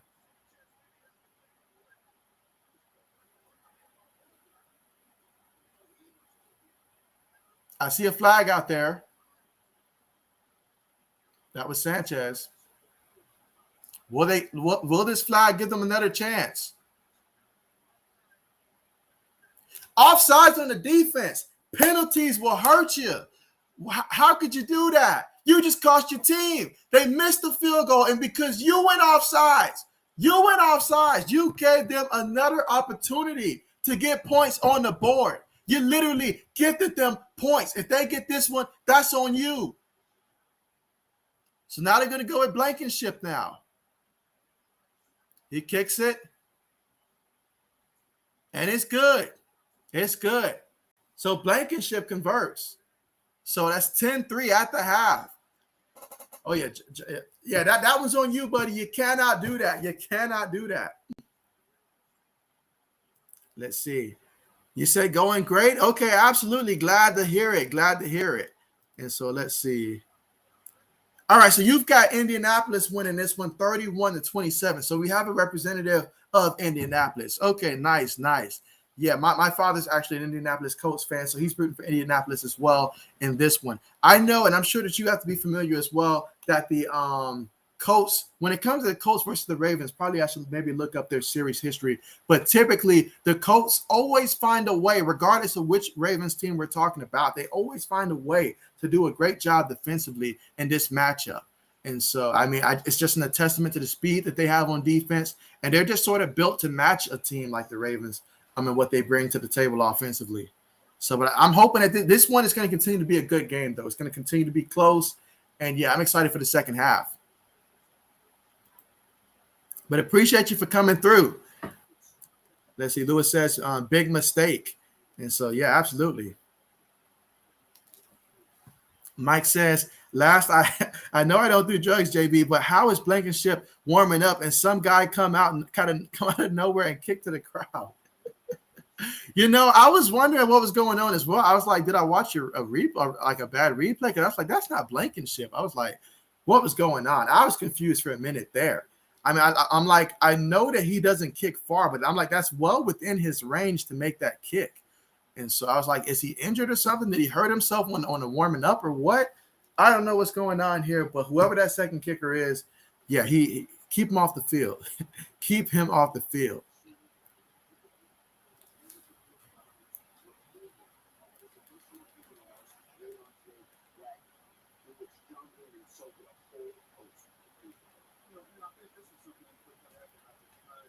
Listening to the whole situation about John Gruden at the half here.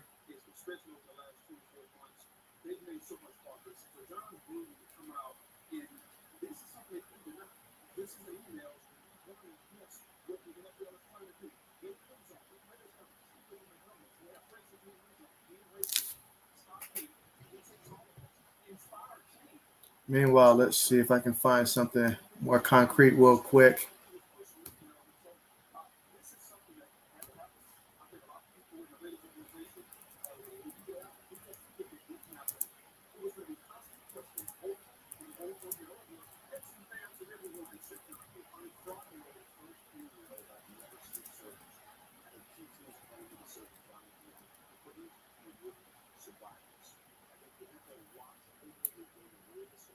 All right, let's see. So Lewis says that he'll be back. All right, you know where I'll be. Absolutely.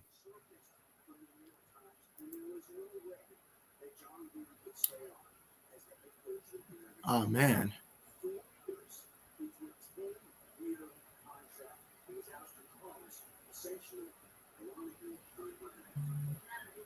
I wonder how does the rest of that salary going to work out for his contract, though, because there's a lot of money involved in that. Let's see. 420 says, apparently, from what I've heard, John Gruden said, good job, Goodell, after he said that they're bringing female referees. Not sure if this is true.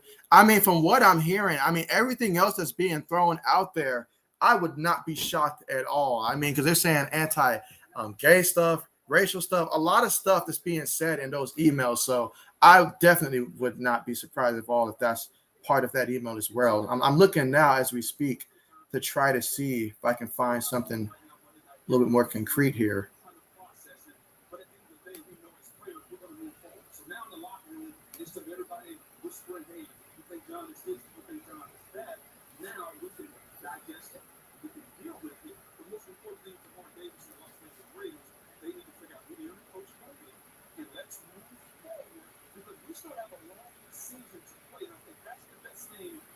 Oh man, I see the whole referencing Michael Sam's as part of that. I'm going through an article here from, let's see, DraftKings Nation.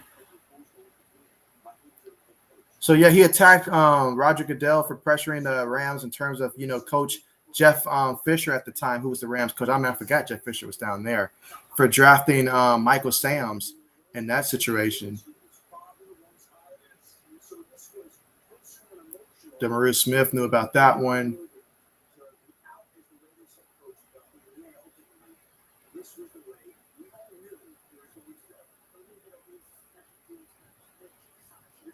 Oh man, this is a big story right here. I'm gonna have to go through a lot of articles here to come up with some information with this one.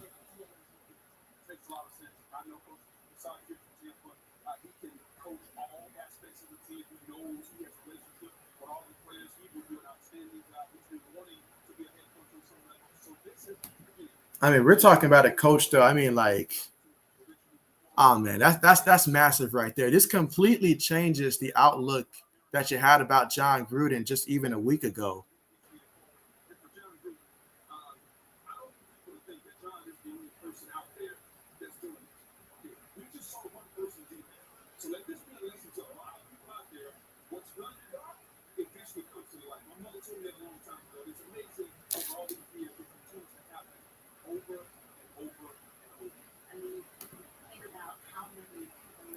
But yeah, that's obviously a big time story, man. I myself, I'm listening at the same time as well.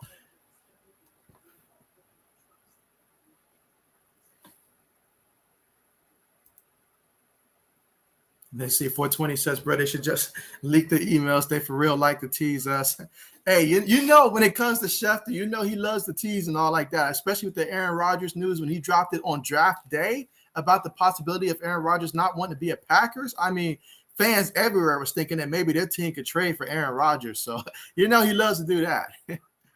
But, yeah, absolutely. I mean, but it's like Anthony McFarland said on that one. I mean, I'm pretty sure he's not the only coach that's said that. You know, it's just a matter of it coming to the light, and so it's just a matter of whether or not you know, other people get caught. But perhaps this is just an example of, you know, like, just be cautious of what you say. I mean, obviously this was a while back, you know, but this is not a good look at all. Not a good look. And the Raiders didn't have much choice. You know, hearing all of this stuff, I didn't know the exact details of it. I thought it might have been maybe one or two, you know, just a few comments here and there. But I mean, if it's that deep, then my goodness.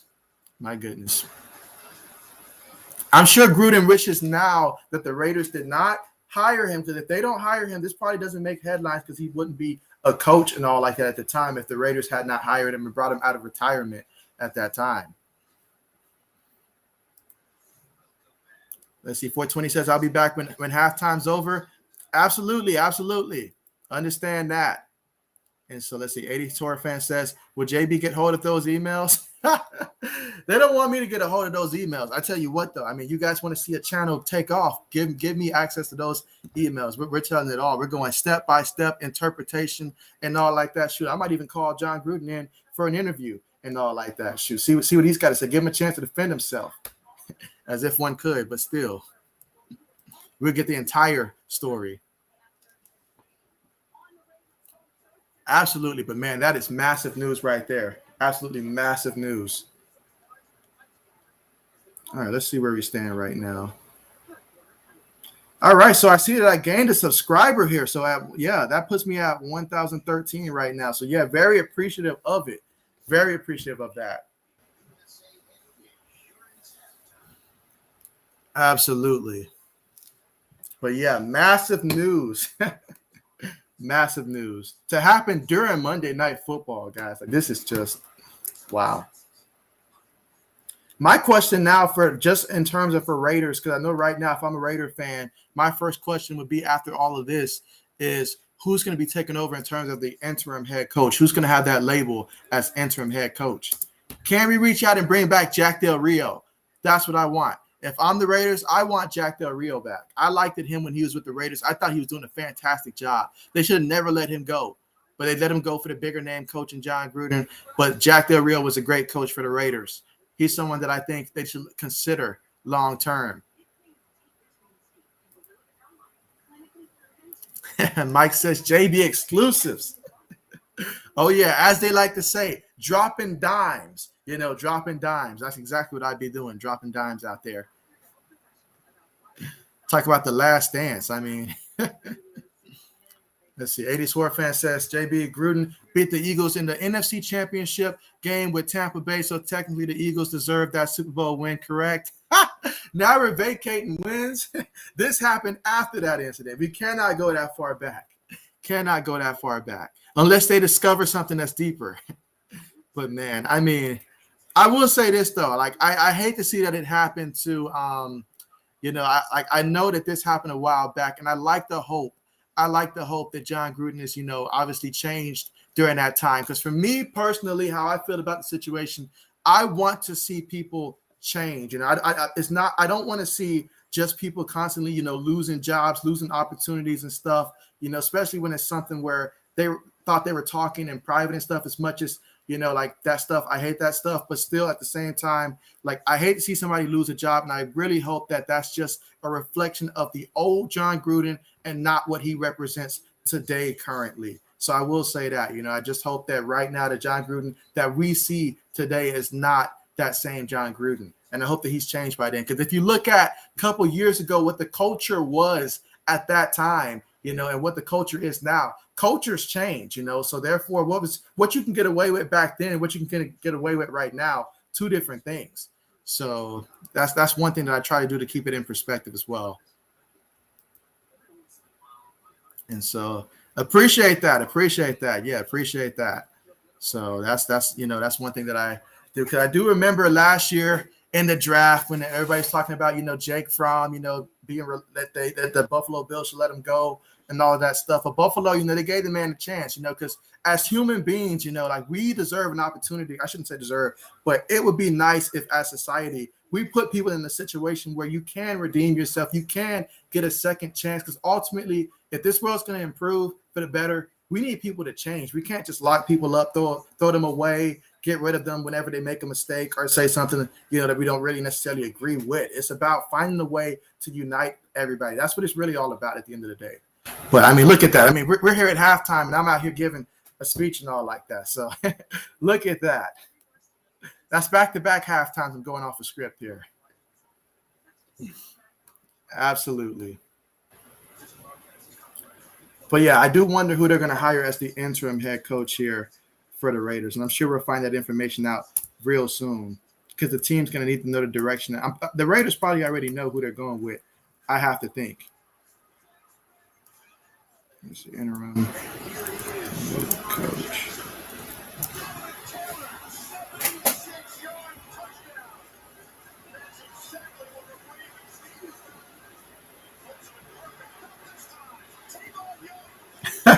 As if they read what I was saying on my stream, they go ahead and tell us who the interim head coach is going to be. So this is going to be Rich Bisaccia. I can't even say his name. It's like Bisaccia, Rich Bisaccia, or Bisaccia, something like that. I got to do a little research on him. This is my first time hearing about him.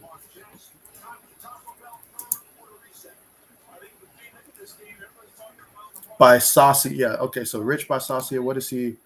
What is his background here? Let me see.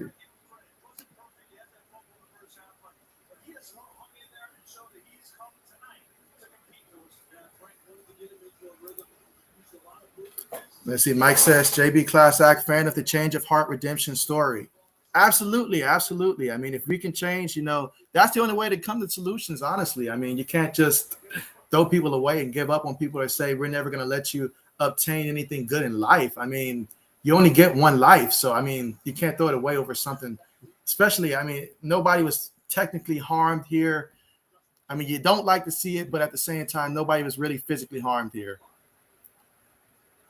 All right, so we got a return here all the way to about the 27-yard line.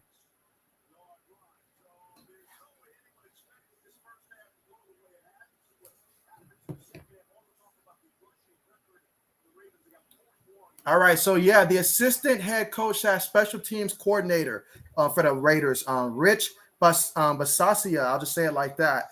He is going to be taking over in terms of the interim head coach for the Raiders. This was announced per Adam Schefter a couple minutes ago.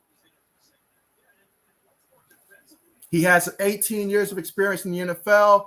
His hometown is Yonkers, New York, and he went to college at Yankton College. Carson Wentz up under center, takes a snap, fakes it to the back. He throws it, and it's caught by Pascal, and he's going, still on his feet. Okay, so that's a gain of 31 yards. So Carson Wentz with the reception, 31 yards. Let's see, Mike says, no, I won't ever bother you again, JB. Just read my breaking news on who the new head coach will be. My bad. But yeah, Nathan Peterman, aka MVP, taking over as well, you know what Adam Schefter says, we got to go with that. 1st and 10, Wentz up on the center, one back in the backfield. Receiver in motion, takes a snap, fakes it to Jonathan Taylor. Taylor picks up the blitz. Wentz throws it while getting hit. Michael Pittman with the reception in the end zone. Touchdown, Indianapolis. What a play by Michael Pittman. Wow. He showed glimpses of this as a rookie last year, but he's definitely taking that second step now in year 2 for the Colts. But let's see what the penalty is. But I got a feeling that this is going to stand.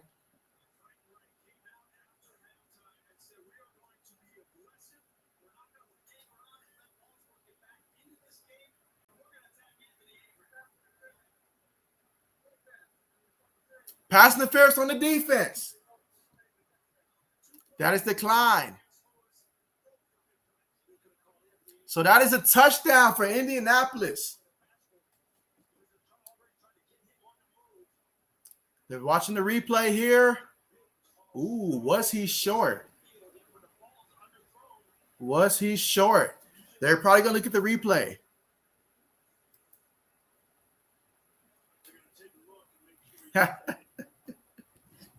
We will get to that in 1 second here. Let's see if – okay, so they're going to go with the extra point, so I guess there's no need to check the replay here.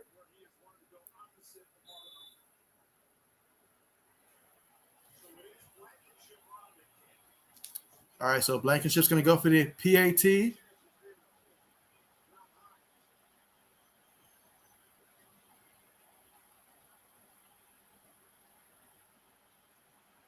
PAT is up. No good. No good. So, yeah, unable to convert for the extra point. Let's see. Mike says, okay. He says, okay, let's cut stuff. What's going on here? He says, I thought I did not do drugs. What is going on with the Ravens? And so, you know what, Mike? I had a sneaky suspicion. I just thought the Ravens would be like different, kind of like we saw Buffalo versus the Chiefs, how Buffalo obviously is different this year. I thought the Ravens offense would do better, but if you watch these two teams play throughout the years, the Colts always give the Ravens offense a hard time. They're just built that way. They're just built that way. So, but there you have it. There you have it. Wow. Indianapolis coming out scoring. Carson Wentz with 2 touchdowns, 16 of 23, 262 yards, and a touchdown. I guess the Colts, every time they come down to Baltimore, they feel like it's still their home, referencing the Baltimore Colts back in the day. So when they come here, they feel at home. They don't feel like they're on the road. They feel like they're at home, and it shows. And let's see. 420 has returned. Yeah, glad to have you back. Glad to have you back. And so it's all good. It happens to the best of us. It happens to the best of us. It may not have been you, honestly. It could have been anybody. And Mike's like, no, if my calculations were correct. Hey, what happened? Blankenship says, I feel like Blankenship has to be dealing with some type of injury right now.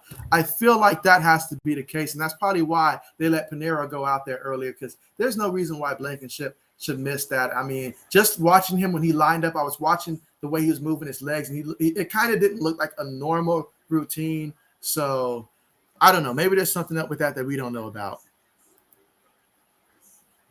Let's see. The Jinx. Is that his new nickname, the Jinxster? 420 says 49-16. I got a sneaky suspicion. Every time you update the score, it helps the Colts score again. I think that's what it is. Every time you update the score, it helps them again. Let's see. Mike says, report Blankenship, put in locker. Come on, guys. And so there we have it. So, yeah, they got the touchdown, but unable to get the extra point. So if the Ravens can get on the board, that extra point miss would be a lot bigger.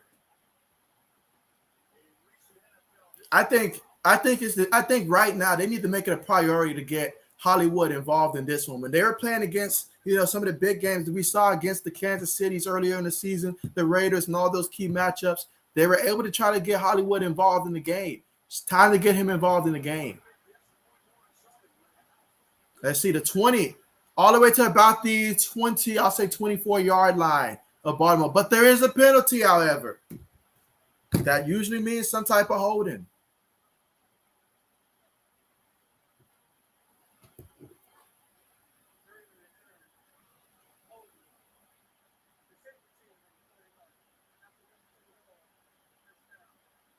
All right, so we do have a statement that's been released from John Gruden. So I'll go ahead and read the statement real quick.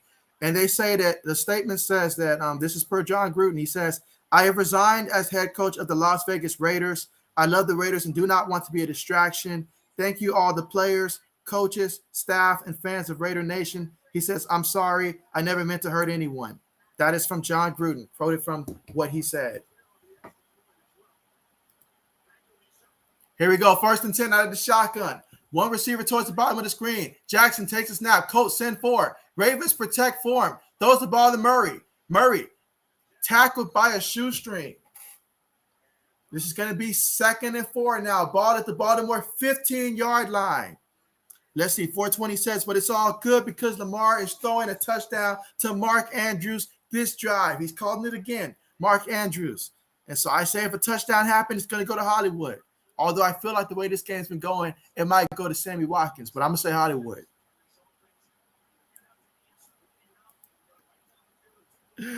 Let's see. Mike says, currently cool kids on Colts lock the unlocker now. Oh, no, poor Blankenship.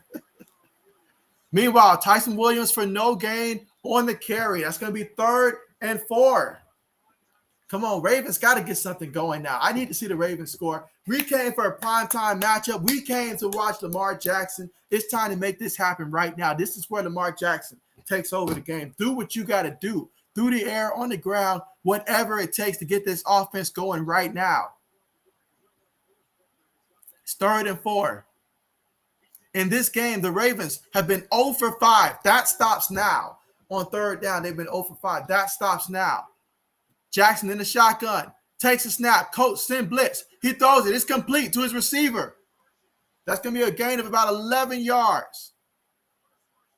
So there you go. That's how you start changing things. You start getting those 3rd down conversions. Nothing hurts the defense like a 3rd down conversion when they think they have you stopped. Coach sent blitz, and Lamar, he threw it. Here we go. 1st and 10.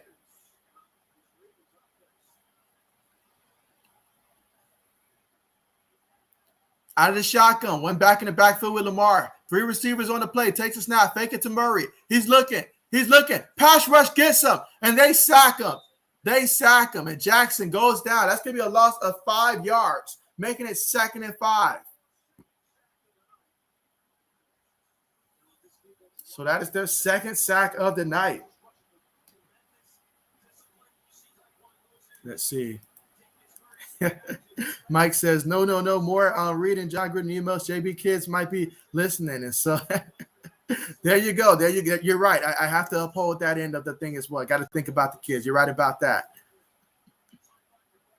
And so 420 says, Rodrigo Blankenship is the GOAT. There you go. I'm sure a lot of UGA fans agree with that. 2nd and 15. Jackson takes the snap. Colts are sending just 3. He's got time. He throws it. And it's caught by Hollywood. Hollywood makes another guy miss. They bring him down. That's what I'm saying. Feed the ball to Hollywood. If the Ravens want the formula right now, he's the guy you need to get going right now, because what he can do, if you get him involved, that will help expand the offense. Because right now, the offense is too condensed right now. Everything is within 15 yards. We need some big plays here by Baltimore. Make this defense think twice. But first things first, time to get our 2nd, 3rd down conversion of the game. Let's see, will it happen? 3rd and 3. Can they get it? Jackson in the shotgun, takes the snap. The Colts are blitzing again. They get a hand on him. He's running. He's still running. He makes a guy miss. He's still on his feet, still running. Lamar, action, Jackson, making a miss all the way to about the 45-yard line. Wow. What a play. This is why we love Lamar Jackson. I'm telling you, this man, he could juke 3 people in the phone booth. Just like that. No other quarterback can do that. None. Talk about a rare talent. And so you say JB sacked. Let's see. Mike says, I'm just saying, before you read John Gruden's statements, just scan it first. Dang, it's like that now. Let's see. Mike says, Colts have Xavier Howard. I noticed the same thing. I saw his jersey too, and I was like, oh, yeah, they still got Howard. I didn't realize that, or that they do have him. But let me just check the defensive side to make sure that because I saw Howard. I assume that's who it was. No, they got Xavier Rhodes. And so I don't see. Yeah, Xavier Rhodes.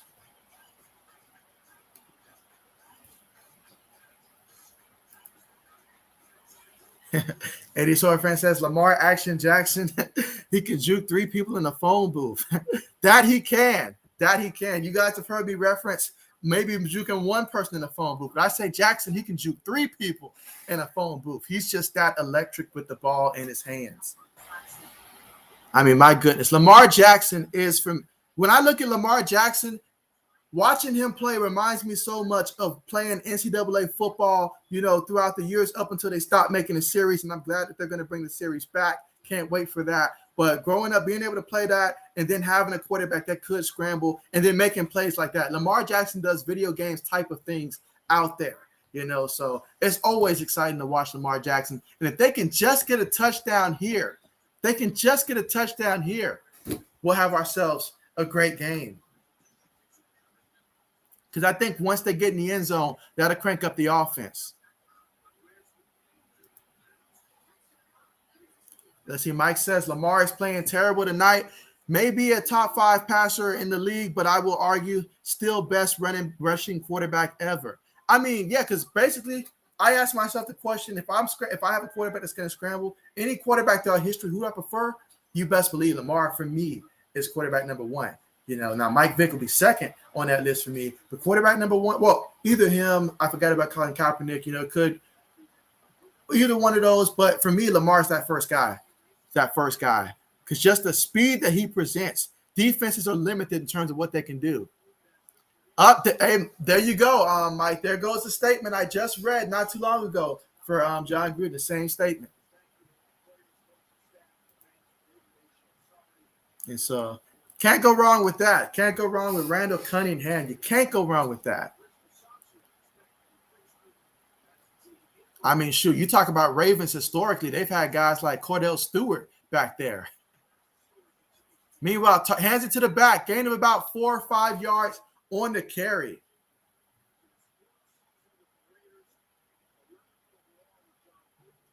All right, so they need to get that. On first downs, they need to get those 5-yard carries.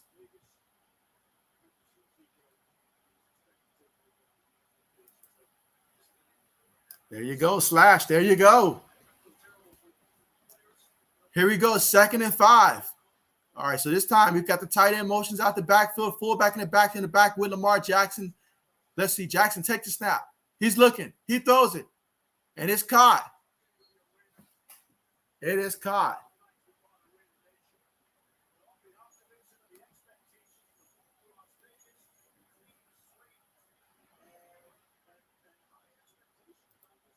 All right, so here we go. 1st and 10. Ball on the Indianapolis 42-yard line.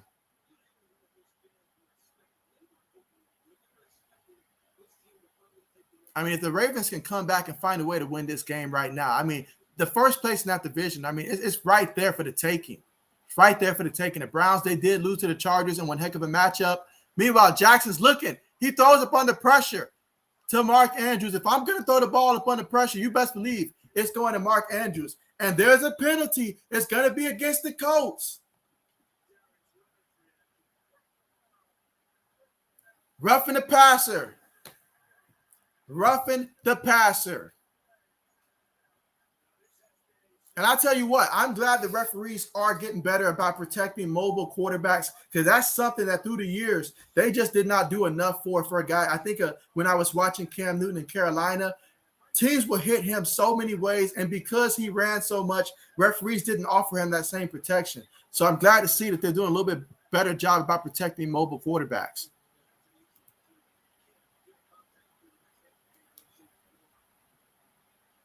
All right, so here we go. 1st and 10.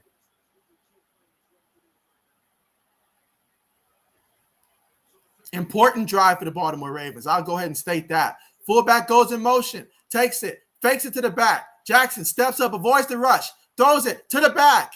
And Latavius Murray gets a centrum of Butterfingers on the play and drops that one. You can't be dropping that one. There was an opportunity on that. Let's see. Mike says, I never had anyone say Cap, but plenty argue Vic is best. Get ready because Jackson is best. He is like Allen, who will just do it all himself when he gets frustrated with losers. I mean, that's what I love about Jackson. You know, I mean, he's got that arm strength as well. Mike Vic had that arm strength too, but I think Lamar's a little bit more accurate than Vic was, except for the time he was in Philly. All right, completion there by Brown. Because, I mean, the Philly version of Mike Vick was the best passing version of Mike Vick that I had seen. And that was a great year or two down there in Philly.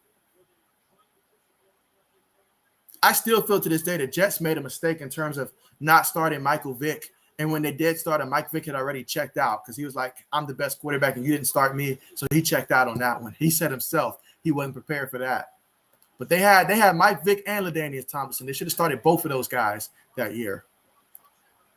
All right, so here we go. 3rd and 3. Lamar Jackson. Oh, man, my goodness. Somebody moved for sure. That's a false start.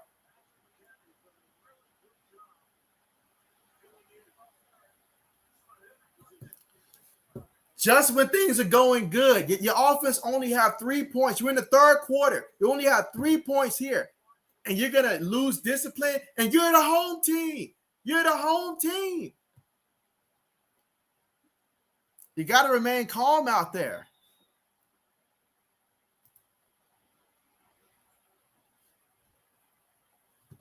Let's see, 3rd and 9. Out of the shotgun, 5 wide. Colts are showing blitz, but they only send 4. Jackson steps up, throws it. It's caught by the receiver to the 1-yard line. 1st and goal at the 1. And we know what time it is. I mean, if any team at the 1-yard line, could you think of a more dangerous team than the Baltimore Ravens? So many ways that they can score, but it's important that they do. All right, here we go. One back in the backfield with Jackson. He keeps it himself. He loses did he lose the ball? No way. No, and he tosses it. The Colts are really trying to score a touchdown here. Are you kidding me? Are you serious? There has to be a mistake. There has to be a flag. There's no way. All the way, touchdown, Indianapolis. Wow. Wow, you knew there was going to be a touchdown on the play, but you did not expect it would be the defense. What in the world happened? He had to be down. Was he down? What happened? Something had to happen. Let me see a replay here. All right, so they had him in the backfield. Okay, that knee hit the ground. That knee hit the ground. That knee was down. Let's see, did he have full possession of it, though? It looks like it's coming out, but when does he lose it? When does he lose possession of? Okay, I don't know. I mean, it's the ball. Is it enough to overturn it? It's the question. Let me know what you guys think. We're going to get a review, but let me know what you guys think in the live chat. Was he down, or is this a touchdown for Indianapolis? Let's see. Mike says Losses jumped on air and just shoved his head. Easy call. Let's see. 420 says, how do you drop that? And so, Techhead, thank you so much for joining the stream, man. Glad to have you here.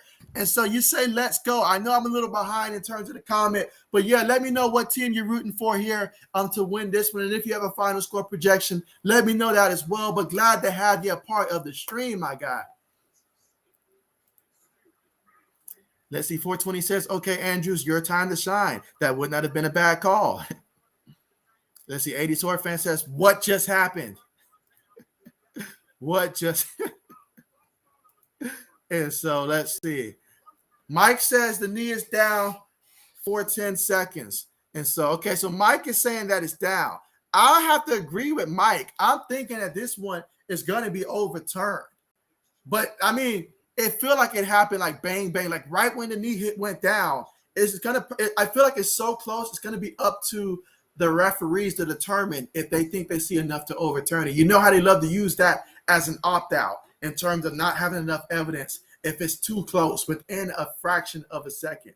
So we'll see if that's enough. But clearly, yeah, 420 is not happy about that one. He says they better reverse the call. Mark here. And so he says, let's see, Mark here. Okay, so there you go. You say so you know it's the Ravens. It's the Ravens. There you go. There you go. So yeah.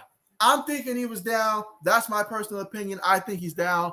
But then again, I mean, it's just, is it enough evidence for the referees to be able to get a good enough look, a good enough angle to determine he was down without any doubt? But it was close. It was close. But yeah, Techhead, really glad to have you here. Let's see, Mike says, second look, JB, it will be close.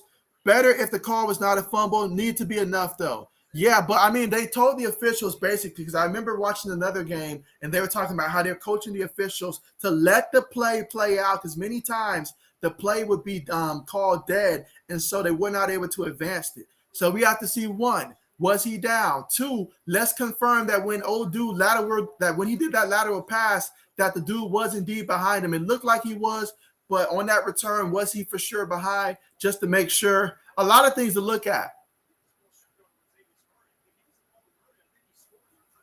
Hey, Lamar Jackson was thinking about his fantasy football team owners. That's what he was thinking about. He was trying to get this one for them. That's what he was thinking about.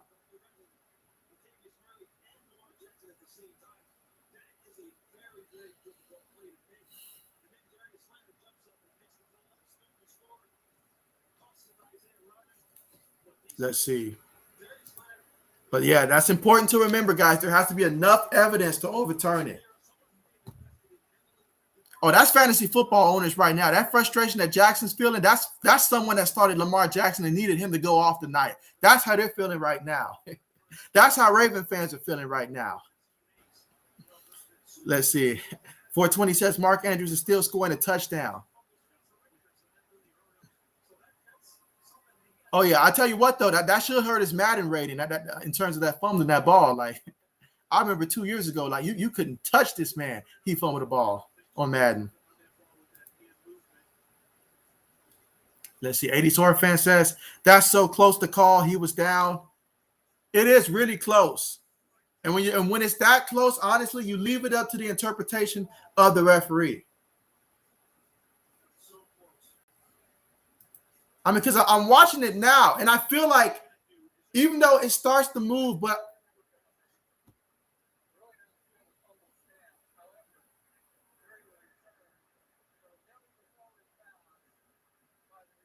ooh, I called it. I mentioned it. I mentioned about you need to make sure that lateral pass was indeed a lateral, like it wasn't. I didn't think it was backwards. So wow, okay. But yeah, that's gonna stand. That's gonna be a fumble. That is pretty big. That is huge. The Ravens fighting so hard. We thought they were finally about to score. You could not have think of a better scenario in terms of about to score, and they find a way to fumble the ball.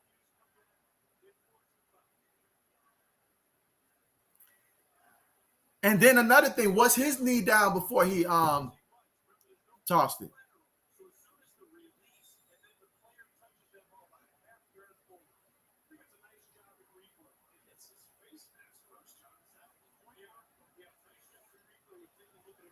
All right, here you go. 1st and 10. Shotgun formation. 3 receivers on the play. Carson Wentz takes it.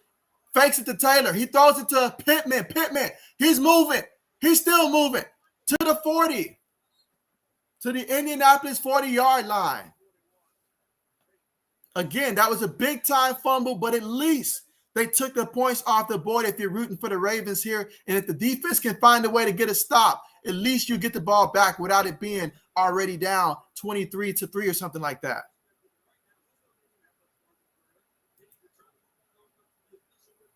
And so 420 is not happy about that call. He says the ref's opponent started Lamar. I tend to say that a lot during games as well. Receiver goes in motion. Hands it to Taylor. Taylor, he's running. Taylor, he's still on his feet. Taylor all the way to the 41-yard line of Baltimore. Jonathan Taylor with the carry for 19 yards.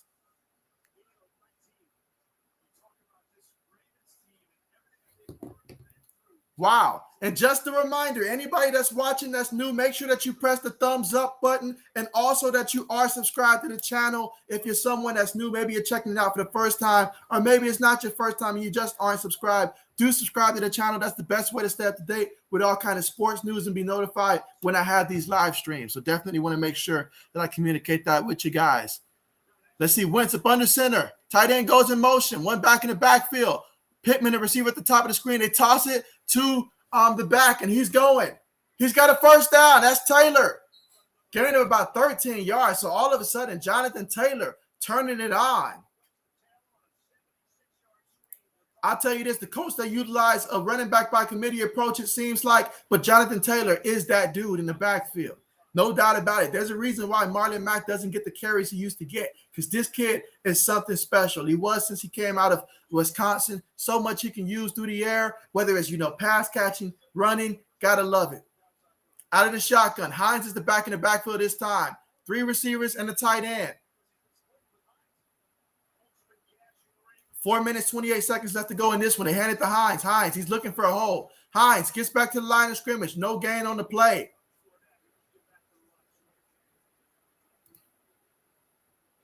Let's see. Mike says Darius Leonard. Hey, he's a beast, ain't he? He's a beast. He putting in work, showing he deserves that money. Let's see. 420 says, I call touchdown Pittman Jr. So 420 calling the touchdown for the Colts here. Wow, things have changed. I get it. You're trying to jinx the Colts right now. I got you. If they don't score here, I'll know it was you. If the Ravens come back, then we'll know for sure, 420, that you for sure can jinx a team, that you have that ability. We'll see. Let's see. 2nd and 10.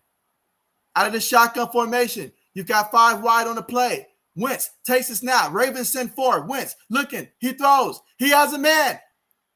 There goes his tight end, Mo Ali Cox. I mean, when it comes to the potential of this tight end, I do like this tight end a lot, especially as your 2nd or 3rd option. He comes with a lot of athleticism. He's the type of tight end that, he probably could have been a college basketball player back in the day. But yeah, he has that athleticism at the tight end position as well. So it's a good idea to get him the ball, as he'll have a lot of matchup advantages. That's a guy that I like the potential that he has.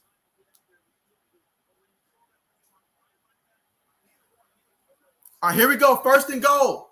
Takes the snap. Tosses it to Jonathan Taylor. He cuts up. There's a hole. He gets into the end zone. Touchdown, Indianapolis Colts.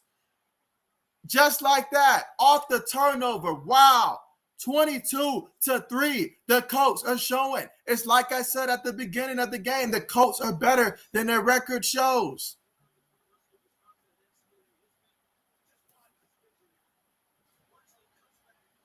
And quite frankly, they're just a bad matchup for the Baltimore Ravens. I honestly believe they're just a bad matchup for the Ravens. Sometimes there are some teams out there that's just built to handle you.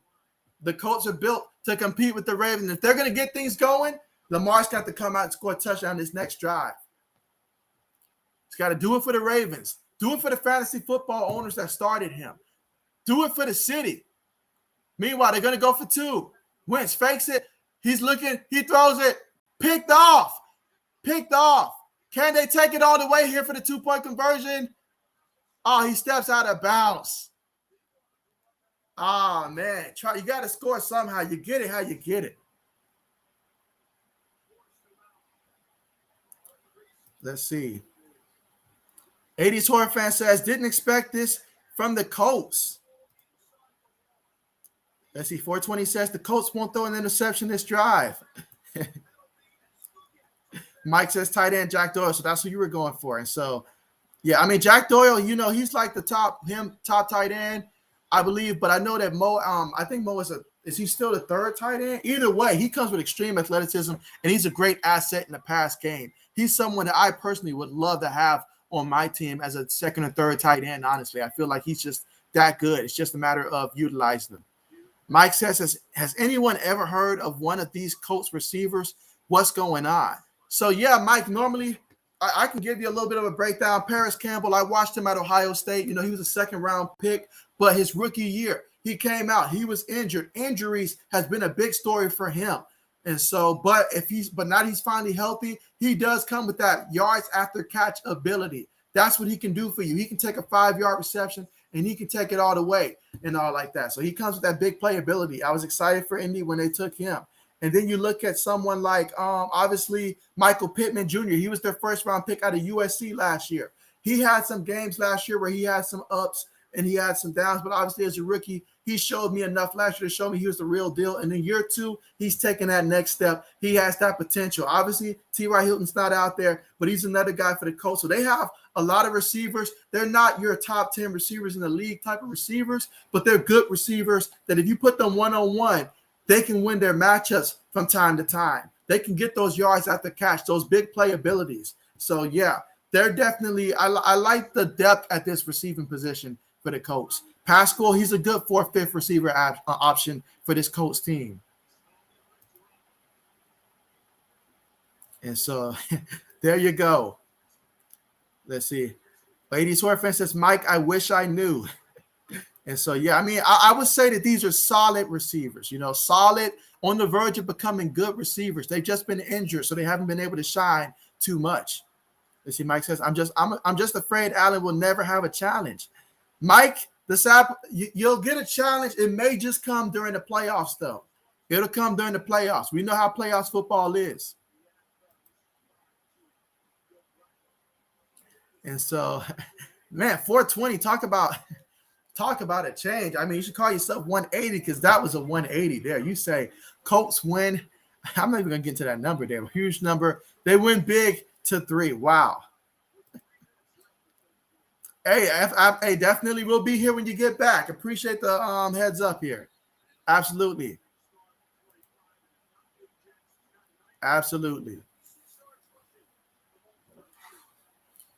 But yeah, I mean, that's got to be the story. I mean, we all know Baltimore. They wanted to come out and establish the game here, but the coach said not so. This was not the matchup that they needed to try to get something going on the ground.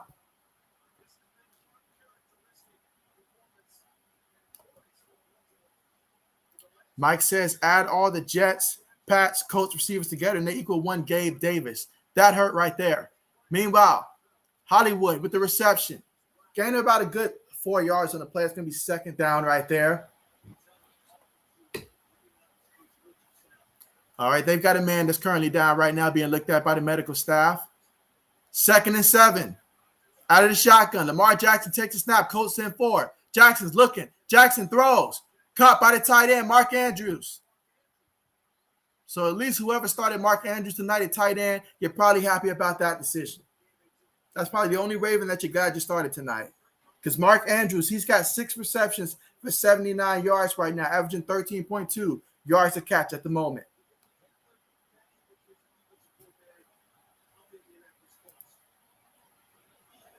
All right, here they go. 1st and 10 out of the shotgun. Fakes it to the back. Jackson, he's going to scramble. And he is brought down. Gain of about 3 yards on the scramble. That's going to be 2nd and 7. 2 minutes left to go here in the third quarter. Can the Ravens get in the end zone in this one?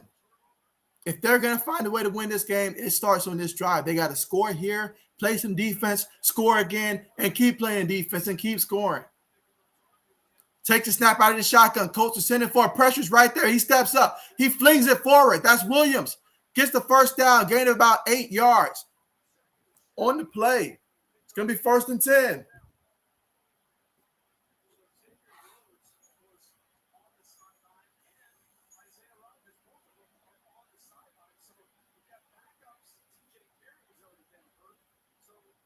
We saw Baltimore move it last time. I've been saying all game long that it's time to get your boy involved, Hollywood. So you got to get your boy involved here. Let's see. 1st and 10 out of the shotgun. 4 wide receivers on the play. Takes a snap. Colts send 4. He's looking. He's looking. He's going deep. He has a man. And it's caught. Touchdown, Ravens. Hollywood on the reception. I've been saying it. You got to go to Hollywood. You got to. You had to hit this team deep. They're playing the run. I don't know what took them so long to think of this. You got to be able to make adjustments in a game like this. But what a play. And Lamar Jackson on the money.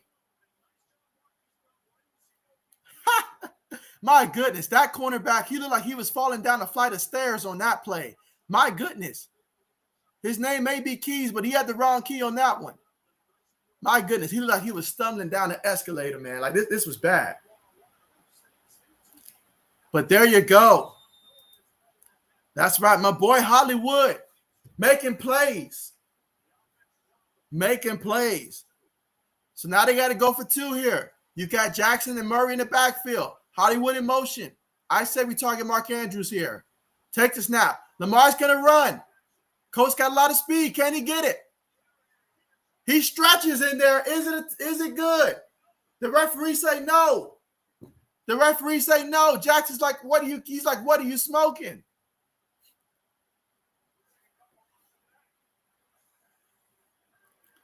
Let's see. This would have been tough.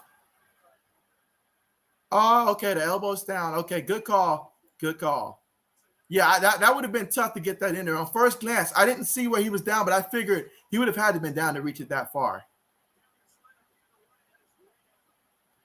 I mean, but he did his best, though. He did his best to get there. I will say that. So the 2-point conversion, no good, but the touchdown is good. And so Techhead said, let's go. He said, let's go. He's fired up about that one. And so he said, okay, good throw. Absolutely. Absolutely. Let's see. Techhead said, how do you feel about Rashad Bateman? He might be able to play week 6. I have been fostering this kid on my fantasy football IR slot, just holding him because I want to take one solid look at him and see what he's going to be able to do. Now, looking at how the Ravens offense works, he's not going to be able to come in and immediately just light it up for fantasy football purposes. So I understand that. So I'll probably be letting him go. But I am excited for the kid's future, coming out of Minnesota.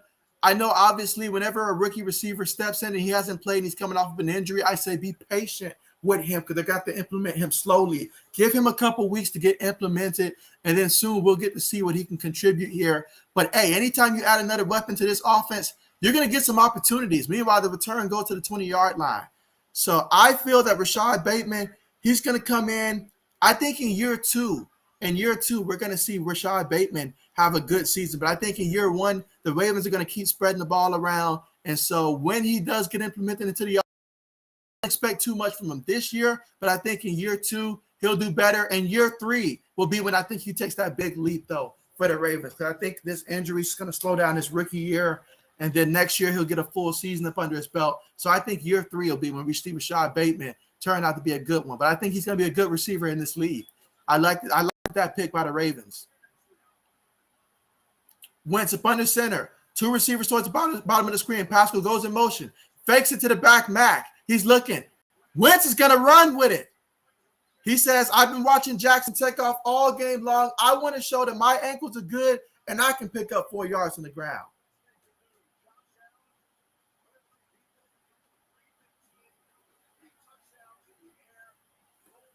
And this goes back to the question we asked earlier. If you had your choice between Lamar Jackson and Josh Allen right now in fantasy football, probably would stick with Josh Allen right now because the offense is scoring at will, and you know he's a big part of that.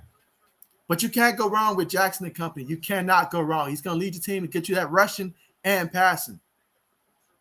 All right, out of the shotgun, Carson Wentz takes a snap, hands it to Mack. Marlon Mack, he's moving. He gets the first down. Gains about 7 yards on the play. And that's going to take us to the end of the third quarter. The Colts are up 22-9, shocking a lot of people in this one.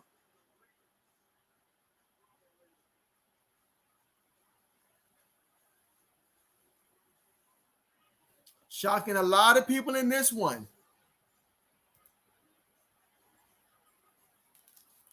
Let's see. Mike says the Titans and then Miami next bunch of games should be Bills.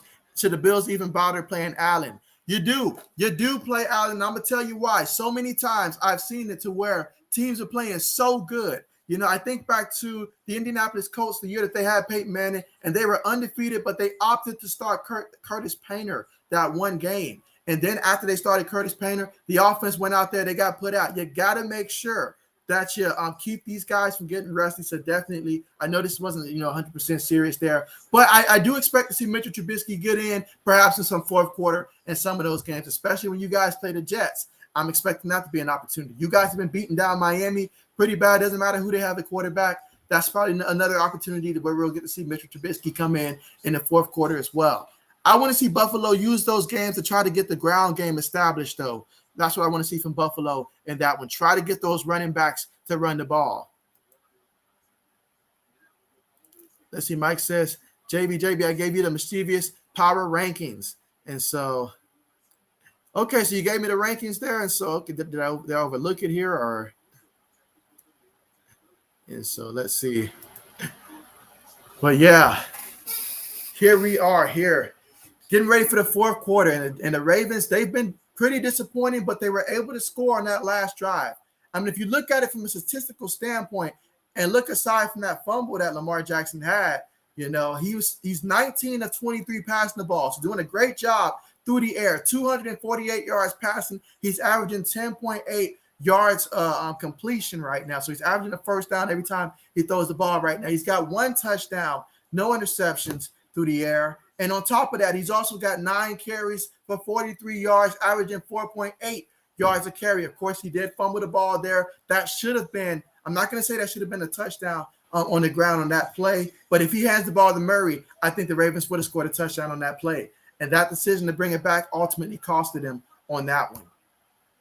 But you got to protect the ball. That's why they lost to the Raiders earlier this year, because he did not protect the rock.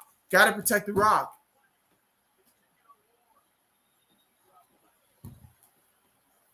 But if the Ravens are going to have a chance, it's going to have to start with the defensive side of the ball. So can the defense get some type of stop here? Let's see. All right, here we go. Marlon Mack is the back in the backfield. Carson Wentz up on the center. 2 receivers towards the top of the screen. Let's see what's going to happen. Wentz takes a snap. Hands it to Marlon Mack. Marlon Mack cuts up the middle. He's got the first down. 10, 20 yards, 25 yards on the carry. Marlon Mack.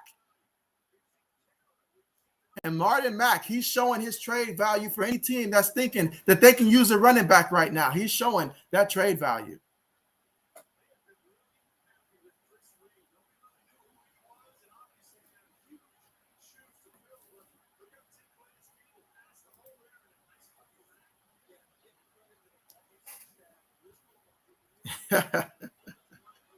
Here we go. 1st and 10. Carson Wentz in the shotgun. Pass goes to receiver in motion. Two receivers towards the top of the screen. One back in the backfield is Jonathan Taylor. Takes the snap. Ravens send pressure up the middle. Taylor, he's dancing around, met in the backfield, loses a yard on the play. Let's see. Mike says, I have to agree. My Bill fans are right. Allen don't need a running back to win the Super Bowl. I'm done arguing. You know what? I will say, I've been watching Tom Brady for, obviously, when Tom Brady was with my Patriots for a long time. I will say this. I can usually tell Super Bowls that we're going to win because there's one ingredient that gets overlooked that the Patriots typically have when they win Super Bowls, more times than not, and that's a running game. When we was able to win in the dynasty, we had Corey Dillon, we was able to do tremendous. But when we lost Corey Dillon afterwards and we went undefeated in the regular season, ended up losing because we couldn't run the ball against the Giants and tried to pass it, and it wasn't there. Meanwhile, completed. Mo Alley Cox with the reception again. Takes it all the way to the Baltimore 29-yard line. Absolutely. A tremendous tight end. I know he's not the starter, but I like this kid a lot. He's got 3 receptions for 50 yards. I think I skipped this one. I'm not sure if I did, but yeah, the Ravens need 100 yards rushing. Good luck trying to get that and still come back, especially if the Colts get a touchdown here. Out of the shotgun, 3 receivers towards the bottom of the screen, 1 back in the backfield. Carson Wentz takes the snap. The Ravens send forward. They hand it to the back. He has it to Pittman. Back to Carson Wentz. Carson Wentz has time. He throws it out of bounds. Out of bounds. All that creativity for nothing. I got excited there. I thought we were going to see something different, something special here. I know they pulled out the Philly special in the Super Bowl against my team.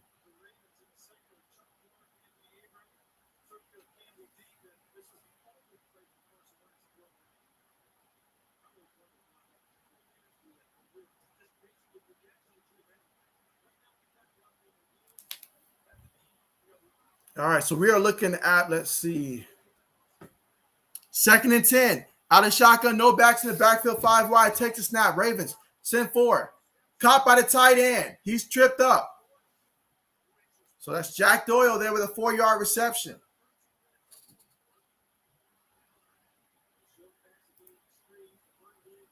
I'll leave this comment up for right now so I can get back to it. But let's see. 3rd and 6. Ball at the Ravens 25-yard line. Let's see if Baltimore can come up with a stop. This defense still has a lot of pride. They're not happy with the performance they've had so far in this one. All right, they've got 3 receivers on the play, but 5 wide. Hines motions towards the back with Carson Wentz in the shotgun. And now he goes in motion again. Wentz overthrew his receiver. That was Michael Pittman Jr. So I expect the special teams to come out. The question is, who's going to kick the field goal? Would it be – okay, so Blankenship is coming out. We should see him kick. 4th and 6. Let's see if this field goal will be good. So the Colts are trying to add more points here.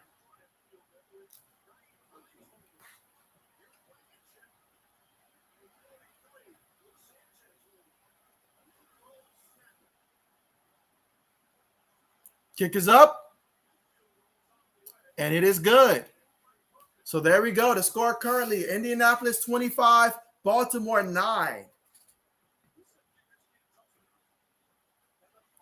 Okay, so looking at it, I have to do a little bit of math in my head here. If the Ravens can get a touchdown here and go for 2, that would make it a 1-possession game if they can get a touchdown and go for 2. So holding the Colts to a field goal probably wasn't the best case scenario, but it's not the worst case scenario. So if Baltimore can get in the end zone again, this time get a 2-point conversion, then that would make the score 25-17 if they can do that and make it a 1-score game. So if they can score a touchdown here, we can have a game again. Let's see. Mike says, I agree. Allen played bad last night, but any other quarterback that is nicknamed Pinpoint, who is throws 60 yards touchdowns with wrist, twist, no arm? Can't think of any.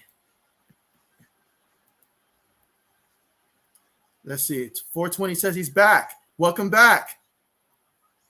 Let's see. You say, do you think the Ravens can come back? I think they can come back. We've seen crazier things happen. All they have to do to come back, find my boy Hollywood again. Keep going deep on this team. Stretch them out. The Colts, they're looking for the short stuff. They're looking for the run. Stretch them out. Hit them deep. Hit Mark Andrews 20 yards down the field. If they can do that, they can get in the end zone. It's just a matter of can the Ravens get two-point conversions is my question. I think they can very well get 2 touchdowns. The defense would have to make a stop, but can they get two-point conversions to tie it up? That is a big question. They can come back, but this drive is going to tell us whether or not that's going to be very possible or not. But I think it's possible. Let's see. Mike says, say it in proper nerd voice, JB. Blankenship says. Can't do it, Mike. Can't do it. Don't worry, guys. I'm recalculating. If I'm correct, if I multiply pi by the speed of the kick. And so too funny.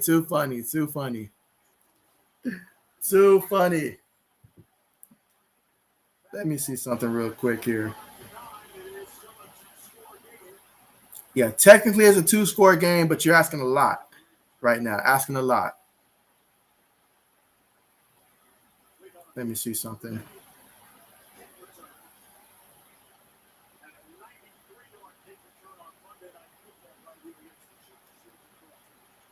All right, so the kick is on the way.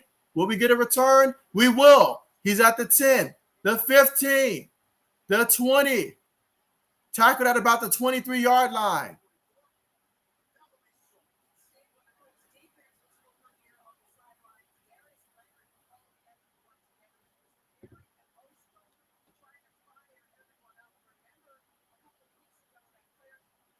All right, I see that we're currently at 8 thumbs up right now. Let's see if we can get it to 10 before this one is over.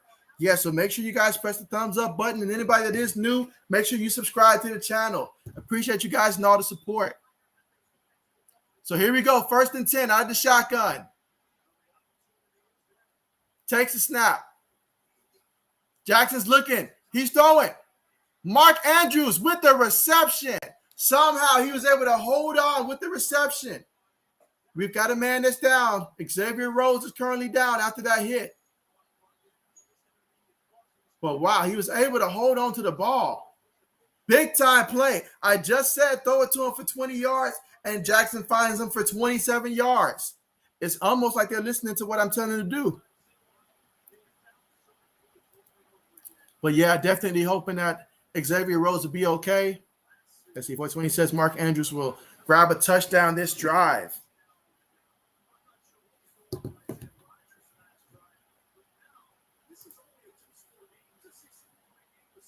Oh, yeah, it is a 2-score game. So, hey, if Lamar Jackson, he's throwing good, 20 or 24. So just keep throwing. Just aim a little deeper. Look for the big play. Keep your eyes open. You do that, good things are going to happen.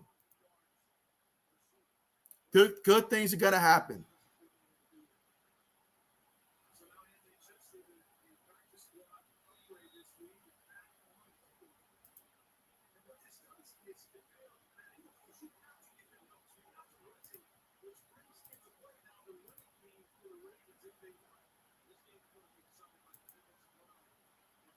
All right, here we go. 1st and 10. Jackson takes a snap. Colts send forward. Throws it. It's caught by Mark Andrews. He's going. He's got the 1st down. Still moving. All the way to the 33-yard line. This man came to play tonight. Mark Andrews. Wow. And that's 8 receptions for Mark Andrews for 124 yards. Averaging 15.5 yards a reception. 420 said the Ravens have to leave John Harbaugh and bring in JB.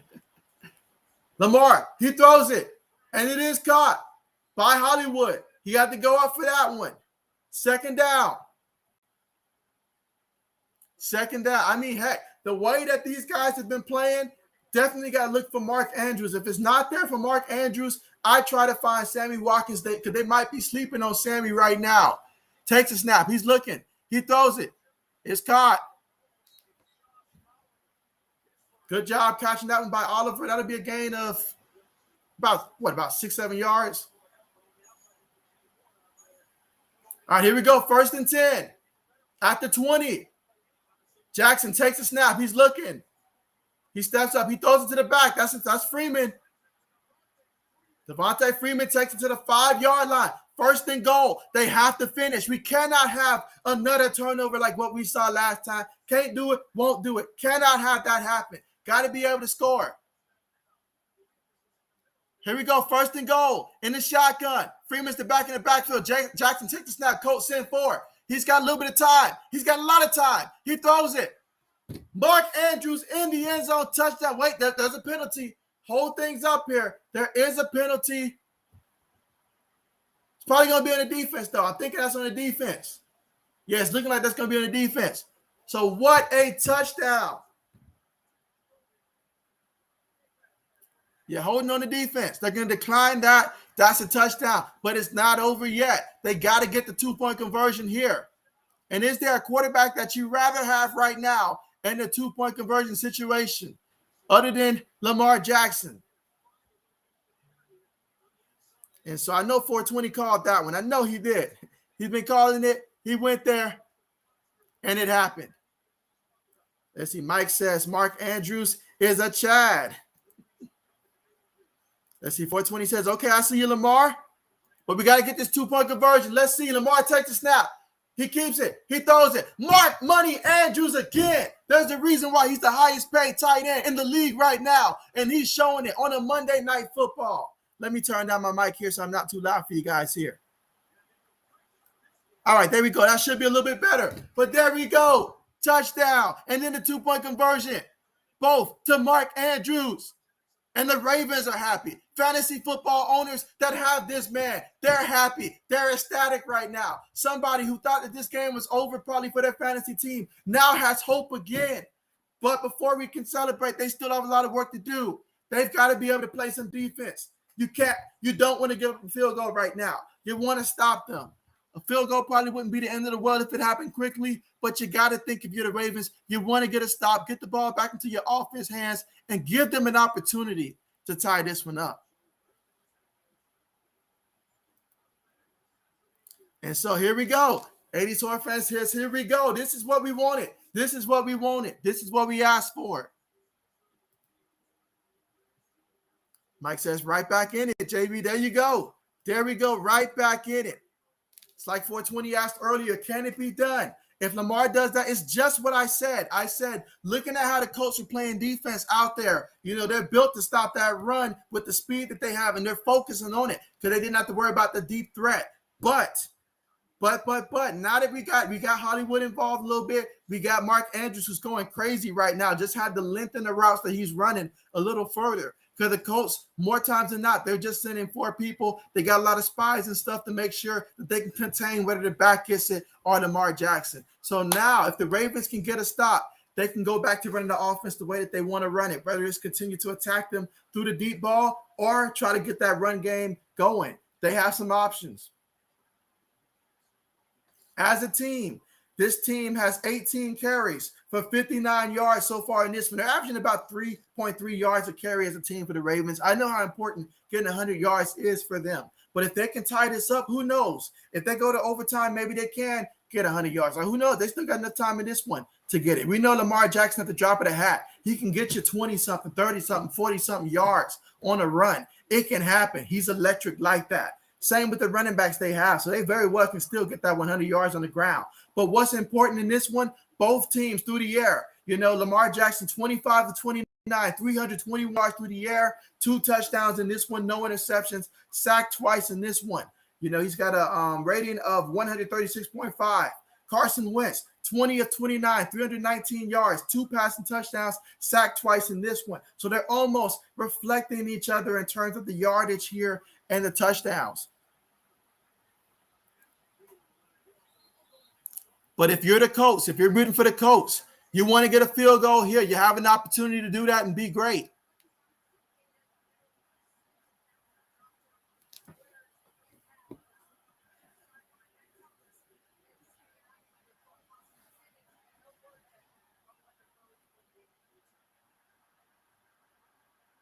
All right, so here we go. 1st and 10 for the Colts. Oh, man, yeah, the Colts have some injuries in the secondary, but, hey, Baltimore, they should be able to still pass the ball, take advantage when they get the ball back. But right now, it's about their defense versus the Colts offense. Carson Wentz in the shotgun. Jonathan Taylor motions to the backfield with Wentz. They've got 3 receivers on the play. Takes a snap. Fakes it to the back. Throws it. Caught by the tight end. That's going to be a gain of 4 yards on the play. And that is Granson right there with the reception. Setting up a 2nd and 6 situation. Ball at the 29-yard line. Again, we're here in the fourth quarter. 9 minutes, 38 seconds left to go here in this one. I'm sorry, 9 minutes and 20 seconds.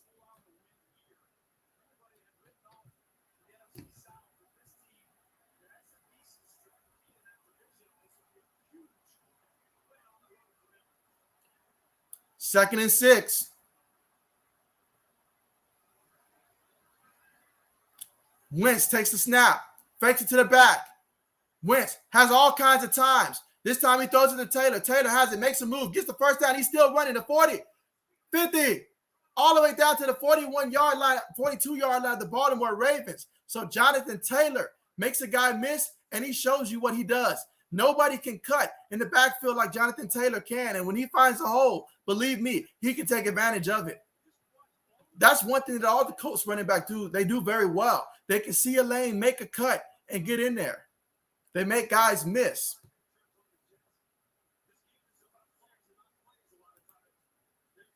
Let's see. 420 says, should I trade Josh Allen for Mark Andrews and Lamar Jackson? If you can get both of those guys, I do it. If you can get both of those guys, I would do it. Fakes it to the back. Carson Wentz. He tries to elude the guy, but he's taken down for the sack. That is big, but there is a penalty. There is a penalty on the play. Man, these referees, but hey, that's Houston. The former Indianapolis Colt and longtime Kansas City Chief, Justin Houston. Big time sack, but will the penalty be against him?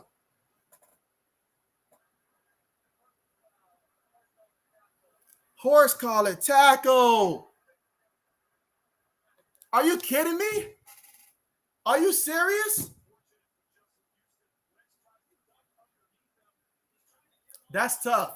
That hurts. You make a big play against your former team. They didn't want you. They left you out in free agency, pretty much on the streets. They didn't want you. And you have a chance to make them pay. Oh, that's so tough. I get what he was doing. You're just trying to grab something and get to him. I'm not arguing the call. It's just I hate to see that happen. Hate to see it happen. 1st and 10, takes it, tosses it to Jonathan Taylor. He cuts up. Jonathan Taylor all the way to the 20-yard line. Ravens are definitely going to want to try to hold the Colts to a field goal attempt here. I mean, the Colts, they've shown they're probably a little shaky right now, so it's a possibility they could very well miss it, but possibly. Not saying that they would, but it's a possibility. So if you're Baltimore, make the stop right now. You don't want them to get the touchdown. That's what you don't want if you're Baltimore. If you're Indianapolis, you do want the touchdown right now. 2nd and 3. Let's see what happens. Out of the shotgun, Carson Wentz in the shotgun. 3 receivers on the play, 1 back in the backfield. Hands it to Taylor. And he gains 2 yards on the play. So he's going to be a yard shy of the first down. Big time 3rd down here coming up. 3rd and 1. Who wants it more? The defense or the offense? 6 minutes, 38 seconds left to go here in the game. 3rd and 1. Colts are making some substitutions in terms of personnel. Judging by the personnel, this can either be a running play or maybe a play action. But it's going to be a 3rd and 1. Wentz up under center. Let's see what's going to happen. 1 back in the backfield.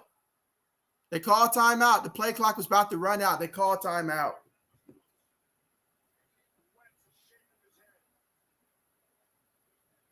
All right, so we have the timeout there. Let's see. Right now, we're currently at 9 thumbs up. So let's go ahead and let's see if we can get this to, I'm going to say 12. Let's aim for 12. Let's see if we can get the 12 thumbs up for this channel here. And anybody that is new, if you want to go ahead and subscribe to the channel so you guys stay up to date with all kind of sports news and stuff, definitely do consider doing so. We have this fun a lot of times throughout the week. The next stream that I have will be Thursday Night Football. Just to give you guys a heads up, Thursday Night Football, we do have that to look forward to. That will be my next stream that I'll have for that one.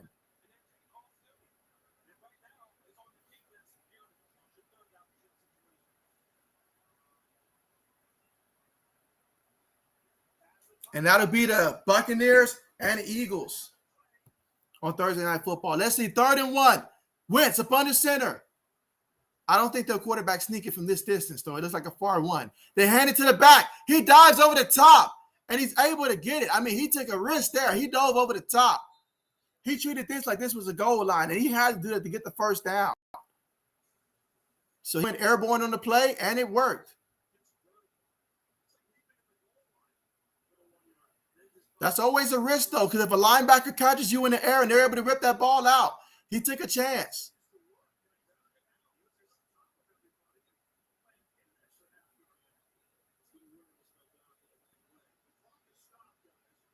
So what a play by Jonathan Taylor to find a way to get the first down in that situation, whatever it takes for the first down. And now we're going to have a timeout here by the Ravens. Again, there's 6 minutes and 8 seconds left to go on this one. This drive alone is 5 plays for 58 yards, 3 minutes and 30 seconds. 420 says, I just traded Josh Allen for Lamar Jackson and Mark Andrews.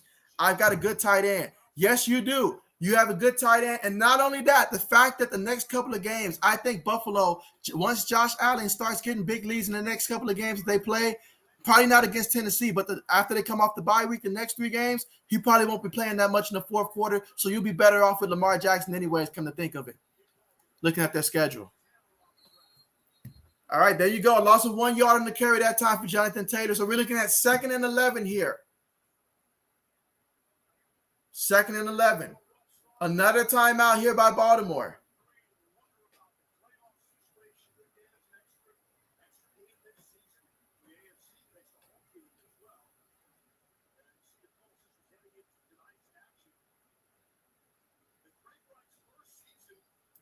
So congratulations, 420. Your team is that much better because of it. Now you've got a solid quarterback. And what I love so much about starting a quarterback and another player, when you have a quarterback receiver, or in this case, quarterback tight end ratio, when Lamar throws it to Mark Andrews, you don't just score once, you score twice. I feel like this is a commercial.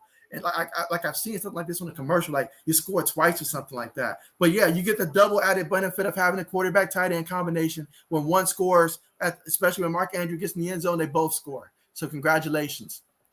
Carson Wentz up under center. Receiver goes in motion. Takes a snap. Hands it to the back. Jonathan Taylor gains about 4 yards. About 3 yards on the play. So that's going to be 3rd and 8. Colts want to score, and they also want to take time off the clock as well. That is what they're aiming for.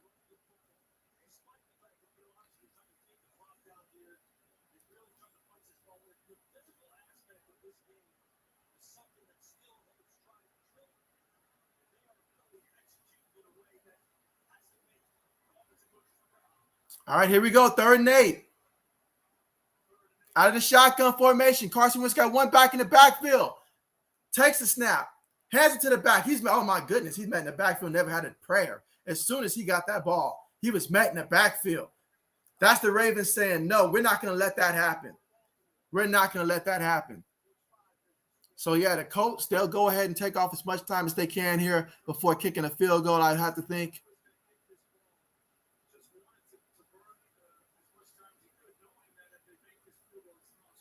Now, if they make this becomes a 2-score game. But if they miss, then you have to like the Ravens, possibilities of being able to possibly come and tidy things up how they're looking as of late.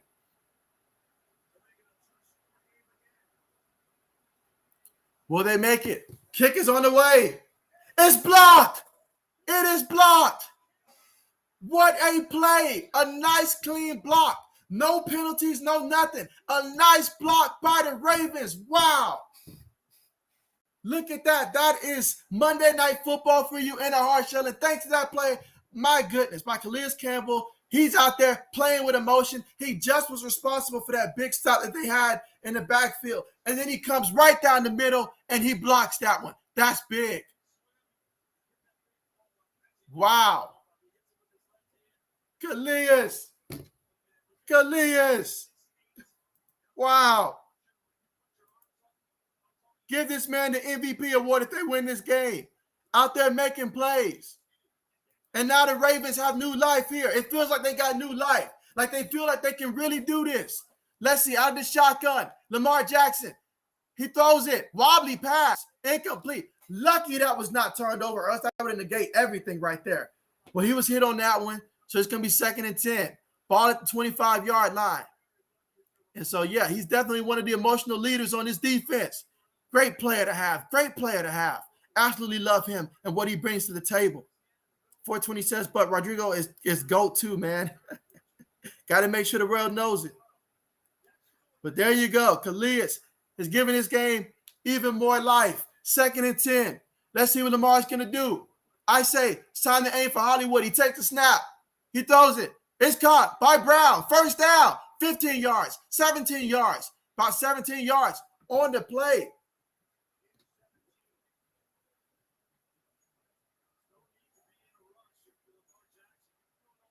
Can the Ravens do it? And so Marquise Brown with 6 receptions, 89 yards. Jackson has it. Throws it to the back. That's Freeman. Freeman makes a cut. Still on his feet. Freeman gets the first down. There we go. Wait. What? Are they saying the ball's on the ground or what? Okay, never mind. But great job there by Freeman to get the first. What they're saying, he's a yard shy, or is it the first down? All right, they're saying first down. Out of the shotgun, takes it. Lamar's looking. He throws it. That's Freeman. Again, 9 yards this time. So there you go. I go to Hollywood again. Matter of fact, I probably would catch him sleeping and see if I can hit someone like, what's number 13's name? Can't think of 13's name, but I'll try to hit him. Jackson takes it. He's feeling the pressure literally, but he gets out of there like only Lamar can. He's running. Now he's got space. He's running, but they bring him down. But man, the electricity in the building now. Lamar Jackson and company. Can they come back? Can we possibly get overtime? Lamar Jackson, 28-33, 362 yards, 2 touchdowns. Lamar throws it. Incomplete in the direction of Mark Andrews.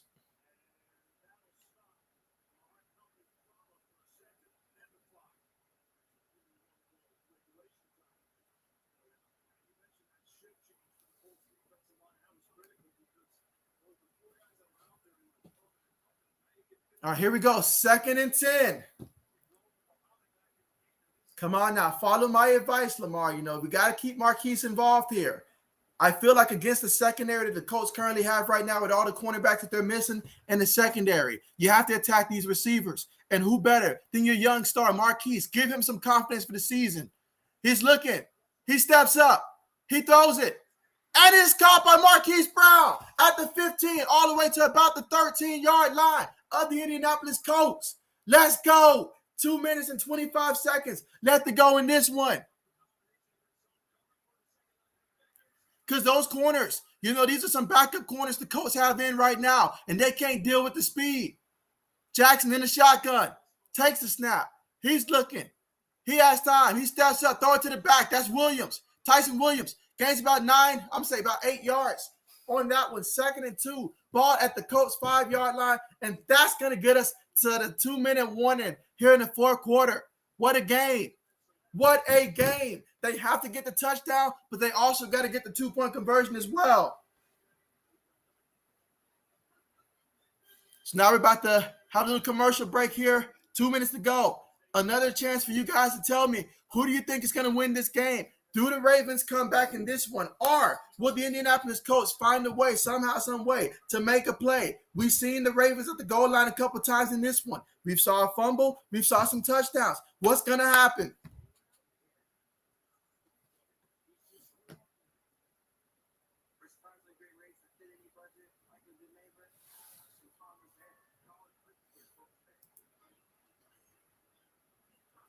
.420 says, I'm getting Super Bowl 54 vibes. There you go.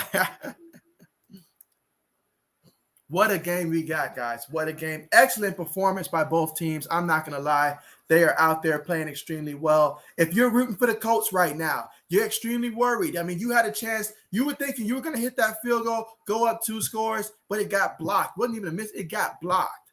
And what a play by Calais Campbell to put us in this opportunity right now in this game. You look at what Lamar Jackson's doing. I'll start with him. 30 of 36. That's right, 30 of 36 completion. Who says this man can't pass the ball? Do we still have people out there saying that this man isn't the thrower of the football, as they like to say? Come on, 390 yards through the air. He's almost got 400 yards in this one through the air. Come on now. Averaging almost 11 yards per completion, 2 touchdowns. He's going to have to make it 3 touchdowns, I think, for them to go ahead and tie this one up. He's got no interceptions in this one. He's need to keep it that way. Sacked just twice. Carson Wentz, 22 of 31. 362 yards, averaging 11.7 yards a catch in this one. Well, yards of completion. And he's got 2 touchdowns in this one. Again, no interception. He's been doing a pretty good job when it comes to turnovers so far this season when it comes to the interceptions.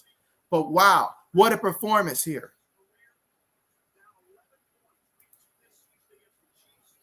Mike says, not up to stuff for Lamar tonight, but let's face it, he's the only quarterback that can challenge Allen. Let's hope he gets it done. There you go. 2nd and 2. Let's see. 420 says Lamar Jackson is playing incredible tonight. I mean, looking at the numbers, aside from that 1 fumble, but man, if they had this one back, we'd be looking at taking a lead here. But man, what a game here. But the Ravens, they still got more work to do here. 2nd and 2. Ball at the Indianapolis 5-yard line. 2-minute warning. Who's going to win this one? Who wants it more? What's going to happen here? They can run their offense here. One back in the backfield. Will he hand it to the back or will he keep it himself? I think it's going to be one of the two. RPO. Takes it. Fakes it. He's looking like he's going to run. He's going to scramble. Is he in the end? The ball's out. The ball's out. Is he down? They're saying that he's down. So they gave him the benefit of the doubt this time by saying that he's down. So if it's close, that would bode well for the Ravens. But my goodness, Lamar. Let's see. Let's take a look at the replay here. Was he down? Okay, he's down. I just saw the replay, guys. He's down. Nothing to worry about. But, man, protect the rock.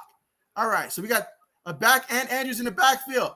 Oh, man, Lamar, dangerous play there. Decides to keep it at the last possible second. He pulled that one back. And that's Muhammad right there with the play in the backfield, loss of 3 yards, 2nd and goal.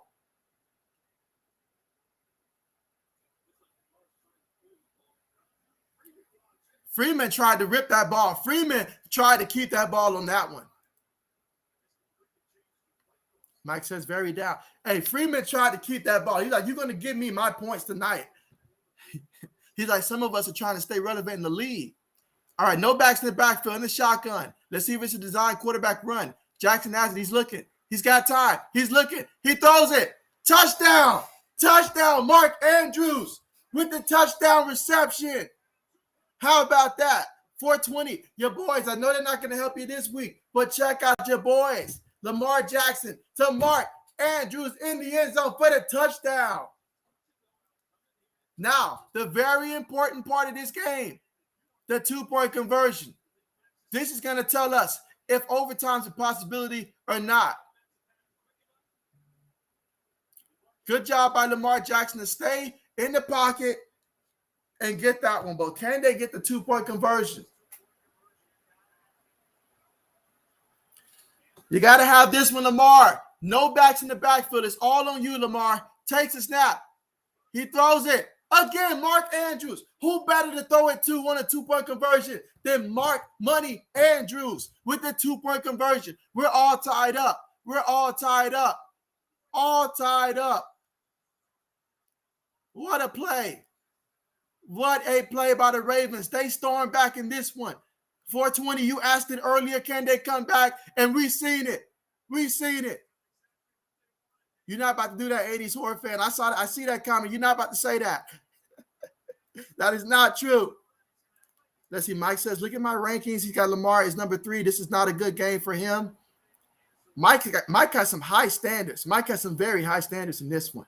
I say that this is a superb game for Lamar Jackson. Minus the fumble, a superb second half, I should probably say. Superb second half. If he played this way from start to finish, that's good. Mike, not everybody can play like your Buffalo Bills, man. You got to face it. What's good for Allen and the Bills may not be good for Lamar and the Ravens. But one heck of a comeback. There you go, Mark Andrews. Mark Andrews is shot. There you go. That's it. 420 says now it comes down to 2-point conversion, and we got that. Meanwhile, there's going to be no return because the kickoff went all the way. So 39 seconds is what's separating us between now and overtime. So do the Colts feel that they have enough with 2 timeouts, 39 seconds to try to get in field goal range? It's important to note the Colts, they don't necessarily have the furthest of kickers in terms of just range and stuff. So they're going to have to really go out there and try to get something done if they're going to get a game winner. Otherwise, we're heading to overtime. Let's see, Mark. Let's see. Yeah, good game for Jack. Absolutely. Absolutely. Yeah, good game. I mean, 394 yards. What more do we want, Mike? Through the air, 394 plus 50 on the ground. Come on, Mike. Come on, Mike. Let's see. Carson Wentz is looking.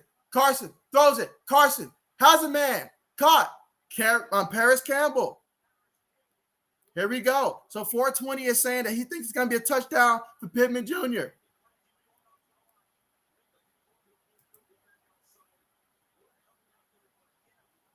There we go. 1st and 10.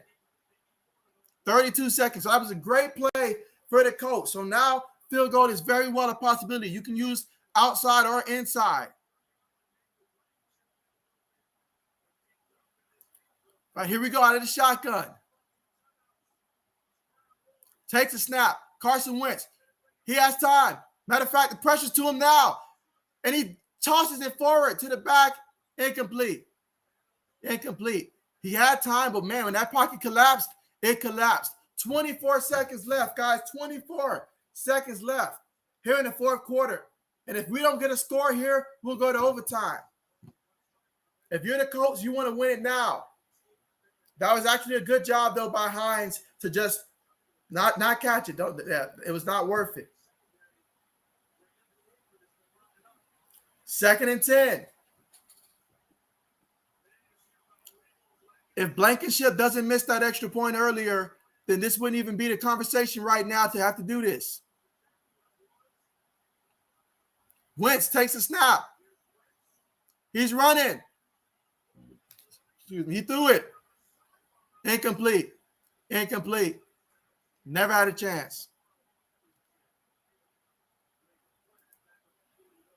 Oh, my bad, Mike. I didn't even read the comment there. You say, dang, almost 400 yards is elite. It is. It is. It's all good, Mike. I get it. I get it. Everyone try to copy Mahomes. I got you. Wait, there's a flag. What's the flag on? Oh, offensive.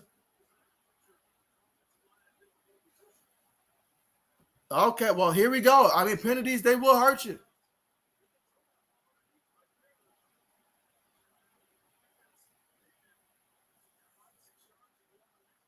All right, so now they've got to try to get something deep. So if you're the Ravens, nothing deep and nothing cheap. Carson Wentz takes a snap, throws it to Pascal, and he gains about 2 yards on the play. They're going to call a timeout. There's a flag. Are you serious?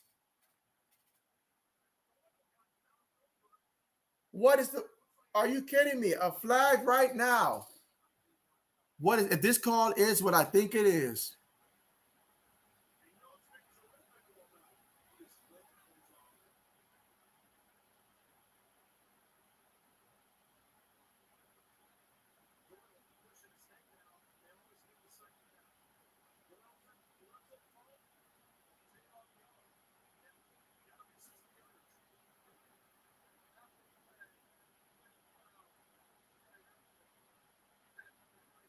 Oh, man, unnecessary roughness on the defense. Very unnecessary, man.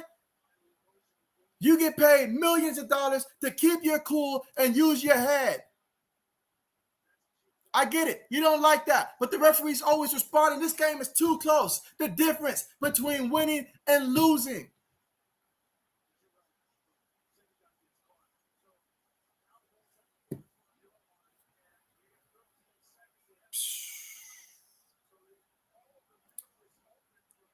There you go. Yeah, he did do that, though. I hope it was worth it for him. He better hope. He better hope the Colts don't get in field goal range for this one for his sake. 1st and 10, 3 receivers towards the bottom of the screen. One back in the backfield with Carson Wentz. Takes a snap. Ravens are sending forward. Wentz throws it, and it's caught by Pascal all the way to the 30-yard line. Timeout, Indianapolis. All right, so here we go. It's going to come down to a field goal, but I mean, as they stated, I think they stated that, Blankenship may not be 100%. So which kicker are they going to go with? He missed the extra point earlier. Last field goal attempt was blocked. Do they call for him again with the game on the line? A game in which the Colts desperately need to win this game.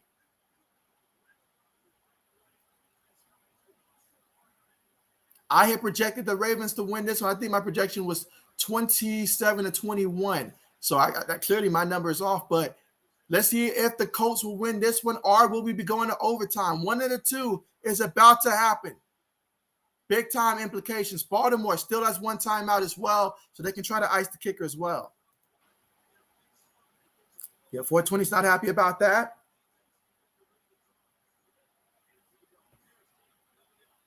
Let's see. Mike says, Blankenship on the sideline. Come on.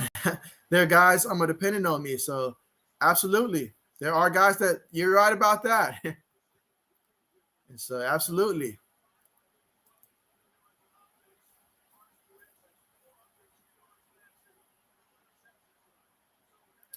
All right, so they got 6 seconds. So, yeah, they're going to go ahead, try to run a play, probably line it up towards the center, which would be, I think that'd be really big for them if they can line it up in the center of the field, make things easier for their kicker, and also gain a couple yards in the process.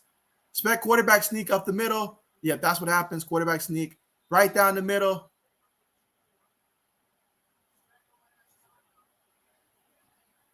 All right. Final timeout by Indianapolis here. So all Ravens and Colts fans can do right now is just sit back and watch and see what happens. Let's see. 420 says Carson Wentz always got to ruin games. Spoken as a true Cowboys fan. But, hey, those Cowboys, they're looking real good, man. Let's see. 80s horror fan, he wants to miss. He wants to see OT. He wants to see some OT.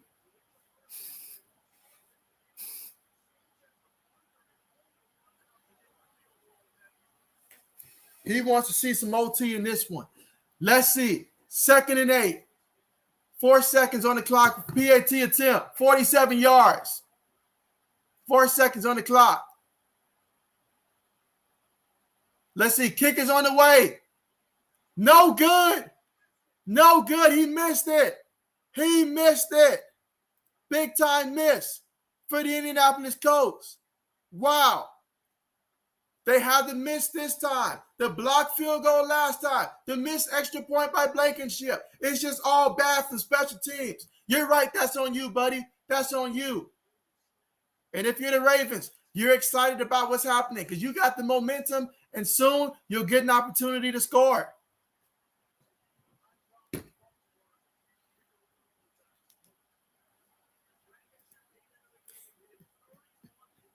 '80s horror fan, here we go. He said, why did you give up on the Ravens? And so, I mean, it's almost as if these aren't even my own words, honestly.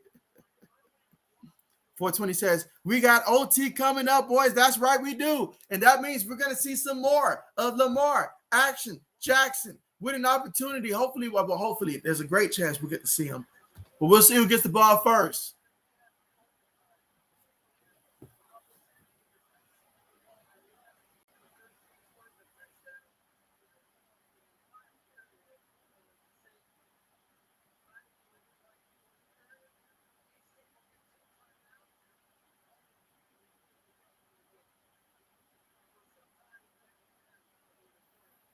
All right, so let's see who's going to get the ball first.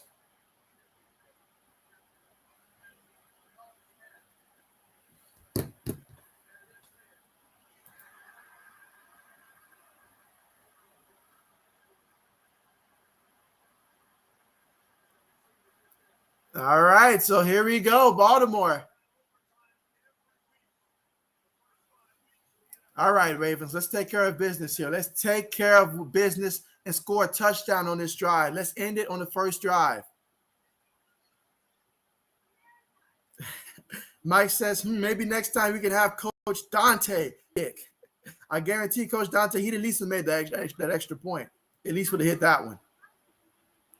See, Mike says Blank should be like, oh no, I let the guys down.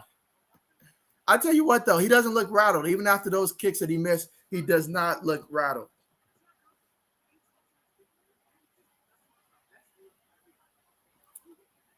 All right, let's see. All right, 1 second here, guys.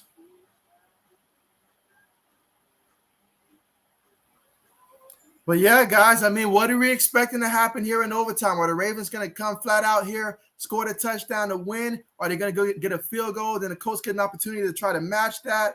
Or what do you guys think is going to happen here? Any probability that this game ends in a tie? I know we don't like ties here.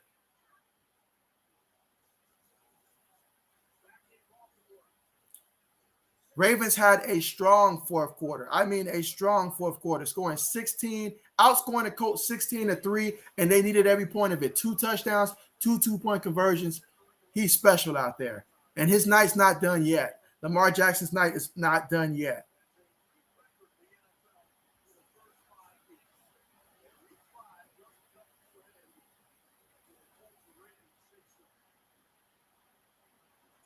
Kickoff is on the way. Will we get a return? We will. Let's see the Ravens. 20, 25, 30. Out of bounds at about the 33-yard line.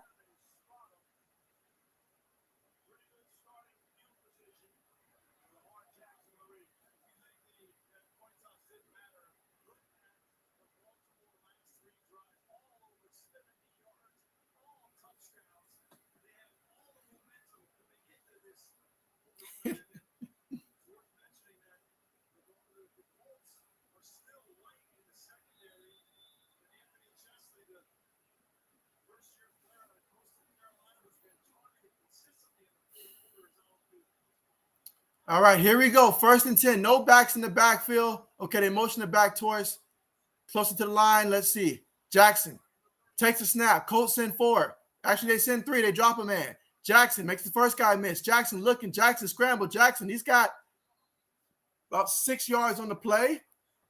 Lamar Jackson making it do what it do out there. So the Ravens right now, they've got 22 carries for 72 yards. So in the back of their mind, they want to win this game, and they prefer to do it by running the ball. You know that's the case. Can they get 100 yards on the ground in this game by getting another 28 yards on the ground in overtime? Jackson in the shotgun. You've got 3 receivers plus Mark Andrews. Takes a snap. Jackson looking. He throws it. It's caught by Andrews. What a game by Andrews, guys. My goodness. I mean, that's what? 11 catches, 147 yards, 2 touchdowns. My goodness. Who would have thought my man to be going off like this? Jackson takes it. Jackson's looking. Jackson has all kinds of time. Jackson throws it, and it's caught. Ooh, what a tackle. He better be lucky that Poche went to the ground like that, because if he doesn't go to the ground, that's a head-to-head collision that was about to happen. And, man, that would have been a nasty one right there. That was almost a helmet-to-helmet if the receiver doesn't go down to the ground face down like that. Because he just lowered his shoulder, lowered his head, went in there for the tackle. Well, what's this? They're saying the play is under review. Did he drop it?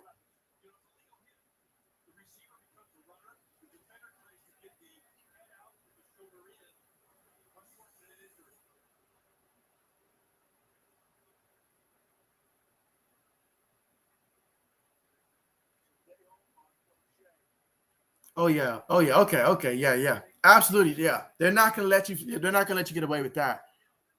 No way.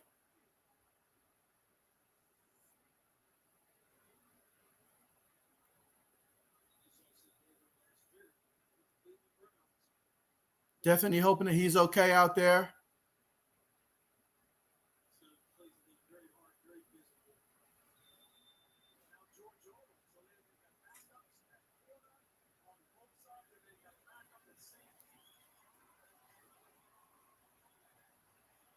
All right, here we go. 2nd and 6 out the shotgun. Jackson takes it. Colts send forward. Throws it. And it's caught by Hollywood. Jukes him out of his shoes. That looked almost like an NBA crossover, guys, the way that he juked that corner. I'm telling you, the inexperience that he presents due to the injuries at the Colts secondary, that's where I would be going right now. I'd catch one of my receivers one-on-one going deep in the end zone right now, and I'd end this one in a walk-off touchdown. That's what I personally would do. Because a touchdown would win the game for the Ravens. A field goal would give the Colts an opportunity to come back and score.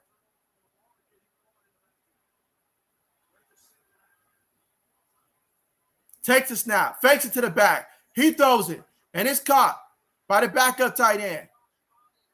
Oliver gains about a good 7 yards in the play. 7, 8 yards?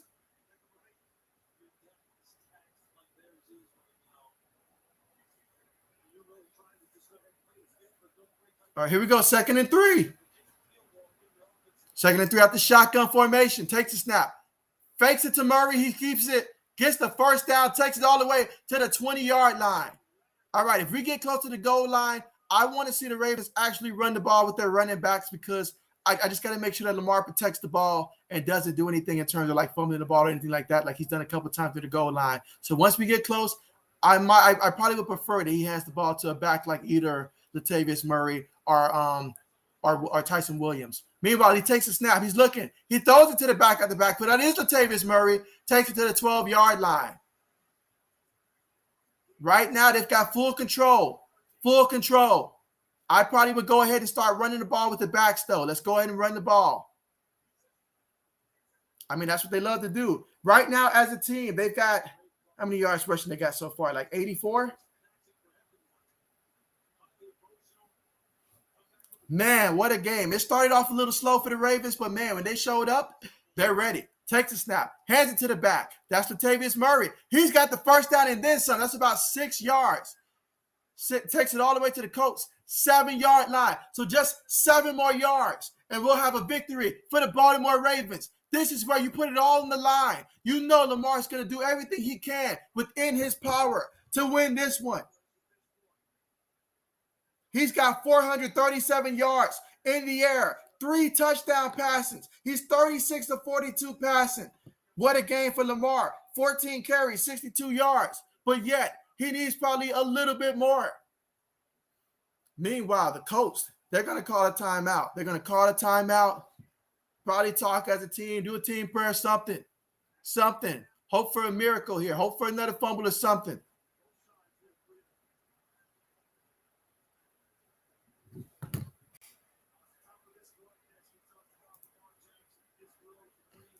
'80s Horror Fan says Lamar, action, Jackson. There you go. All right, let's see.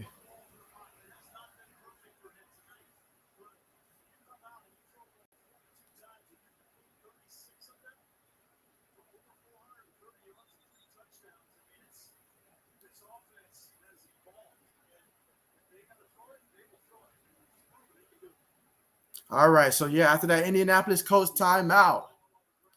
Wow, just look at that second half number. I mean, my man, he didn't even need the first half. He'd be better off without the first half, honestly, the way that they came out in that second half. 1st and goal. Jackson takes it, hands it to the back. That's Murray. He's fighting for it. Gains about a good 2 yards on the carry. I like the play call, though. I feel like that's what you sort of had to do right there. If you're the Colts, you're just hoping for anything other than a touchdown. You will gladly give up 3 points right now if you're the Colts.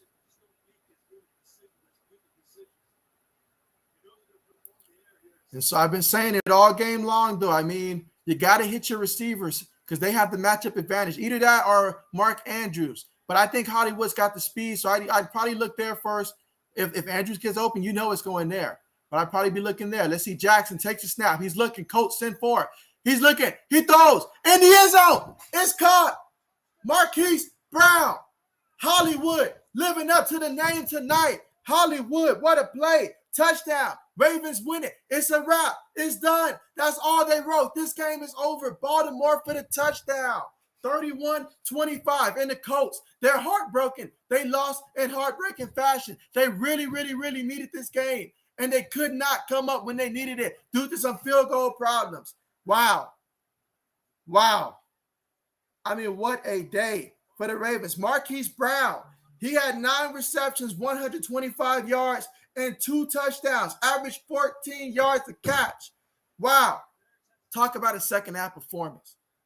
This is what I'm talking about. The NFL has had so many great games this year. It's a pleasure being able to stream these games with you guys, man. This has been so many great games that we've got to see. Let's see. Mike says, for most quarterbacks, Lamar game would be the one that they tell their grandchildren, but Lamar is maybe the second best quarterback in the league, but he is ended putting up amazing yards at the end. That's what some great quarterbacks do. They put it together at the end. I seen Brady win a Super Bowl against the Rams that he played pretty terrible except for one good drive. I seen him against Atlanta, one good half against Atlanta in the Super Bowl for Brady. So if the GOAT is getting away with just having one good half, we're going to go ahead and we're going to crown my man Lamar Jackson for this performance tonight. Absolutely. I'll just go ahead and get through some of these right here. But the next stream, guys, is going to be Thursday, the Buccaneers and the Eagles. I know the 80s horror fan, he's going to be rooting for his Eagles in that one. Bucks, Eagles down in Philadelphia Thursday night. That's the next stream. Make sure you guys have your notifications turned on, because if you are subscribed, if you're someone that's not subscribed, do subscribe to the channel. But yeah, there you go. That's going to be the next stream that we do have, guys. Absolutely. As you can tell, my voice is a little tired now. That tends to happen on Monday Night Football after consecutive streams 3 days in a row. So, and then 4 out of the last 5 days of streaming. So yeah, absolutely. 80s horror fan. I think he's got a lot more going on right now than the game. But I'm going to say yes. I think he is watching. Yes. And it was a great game, a fantastic game. Absolutely. And so, yeah, thank you guys for joining me here on the stream. I mean, ever since you guys have started joining me here, it's been fantastic. And the streams, they're going to keep coming, guys. They're going to keep coming. Soon we'll have a little bit of NBA as well. And then eventually when college basketball starts, we'll have that as well. But, guys, great time right now for sports. Great times. So, yeah, I'm going to go ahead and get ready to end the stream, though. Let's see. 420 said Coach blew a 16-point lead in the fourth quarter. Yeah, that is embarrassing. But it was a lot of the special teams, though. They left like 7 points on the table with special teams. Let's see. 420 says amazing game for Lamar Jackson. Absolutely. There you go. Let's see. 420 says when's the next stream? So, yeah, it's going to be Thursday. Yeah, Thursday night football. There you go. You can count on that. Thursday night football. We'll be here. Buccaneers, Eagles. We'll get to see Brady versus Jalen Hurts. And so 420 says, all right, I'll catch you Thursday. Good night. Yeah, good night to you all. Have a great night. I know a lot of us got work in the morning, whether you have work, whether you have school, or if you're looking at that the day off. Hey, make sure you have a good night and see you guys next time. Let's see. Mike says, amazing 5 days in a row. Thanks, JB. Yeah, hey, thank you. Thank you. You guys take care. Have a great night, and we'll see what next week has in store for us when it comes to the NFL and also college as well. So you guys take care, and see you guys next time.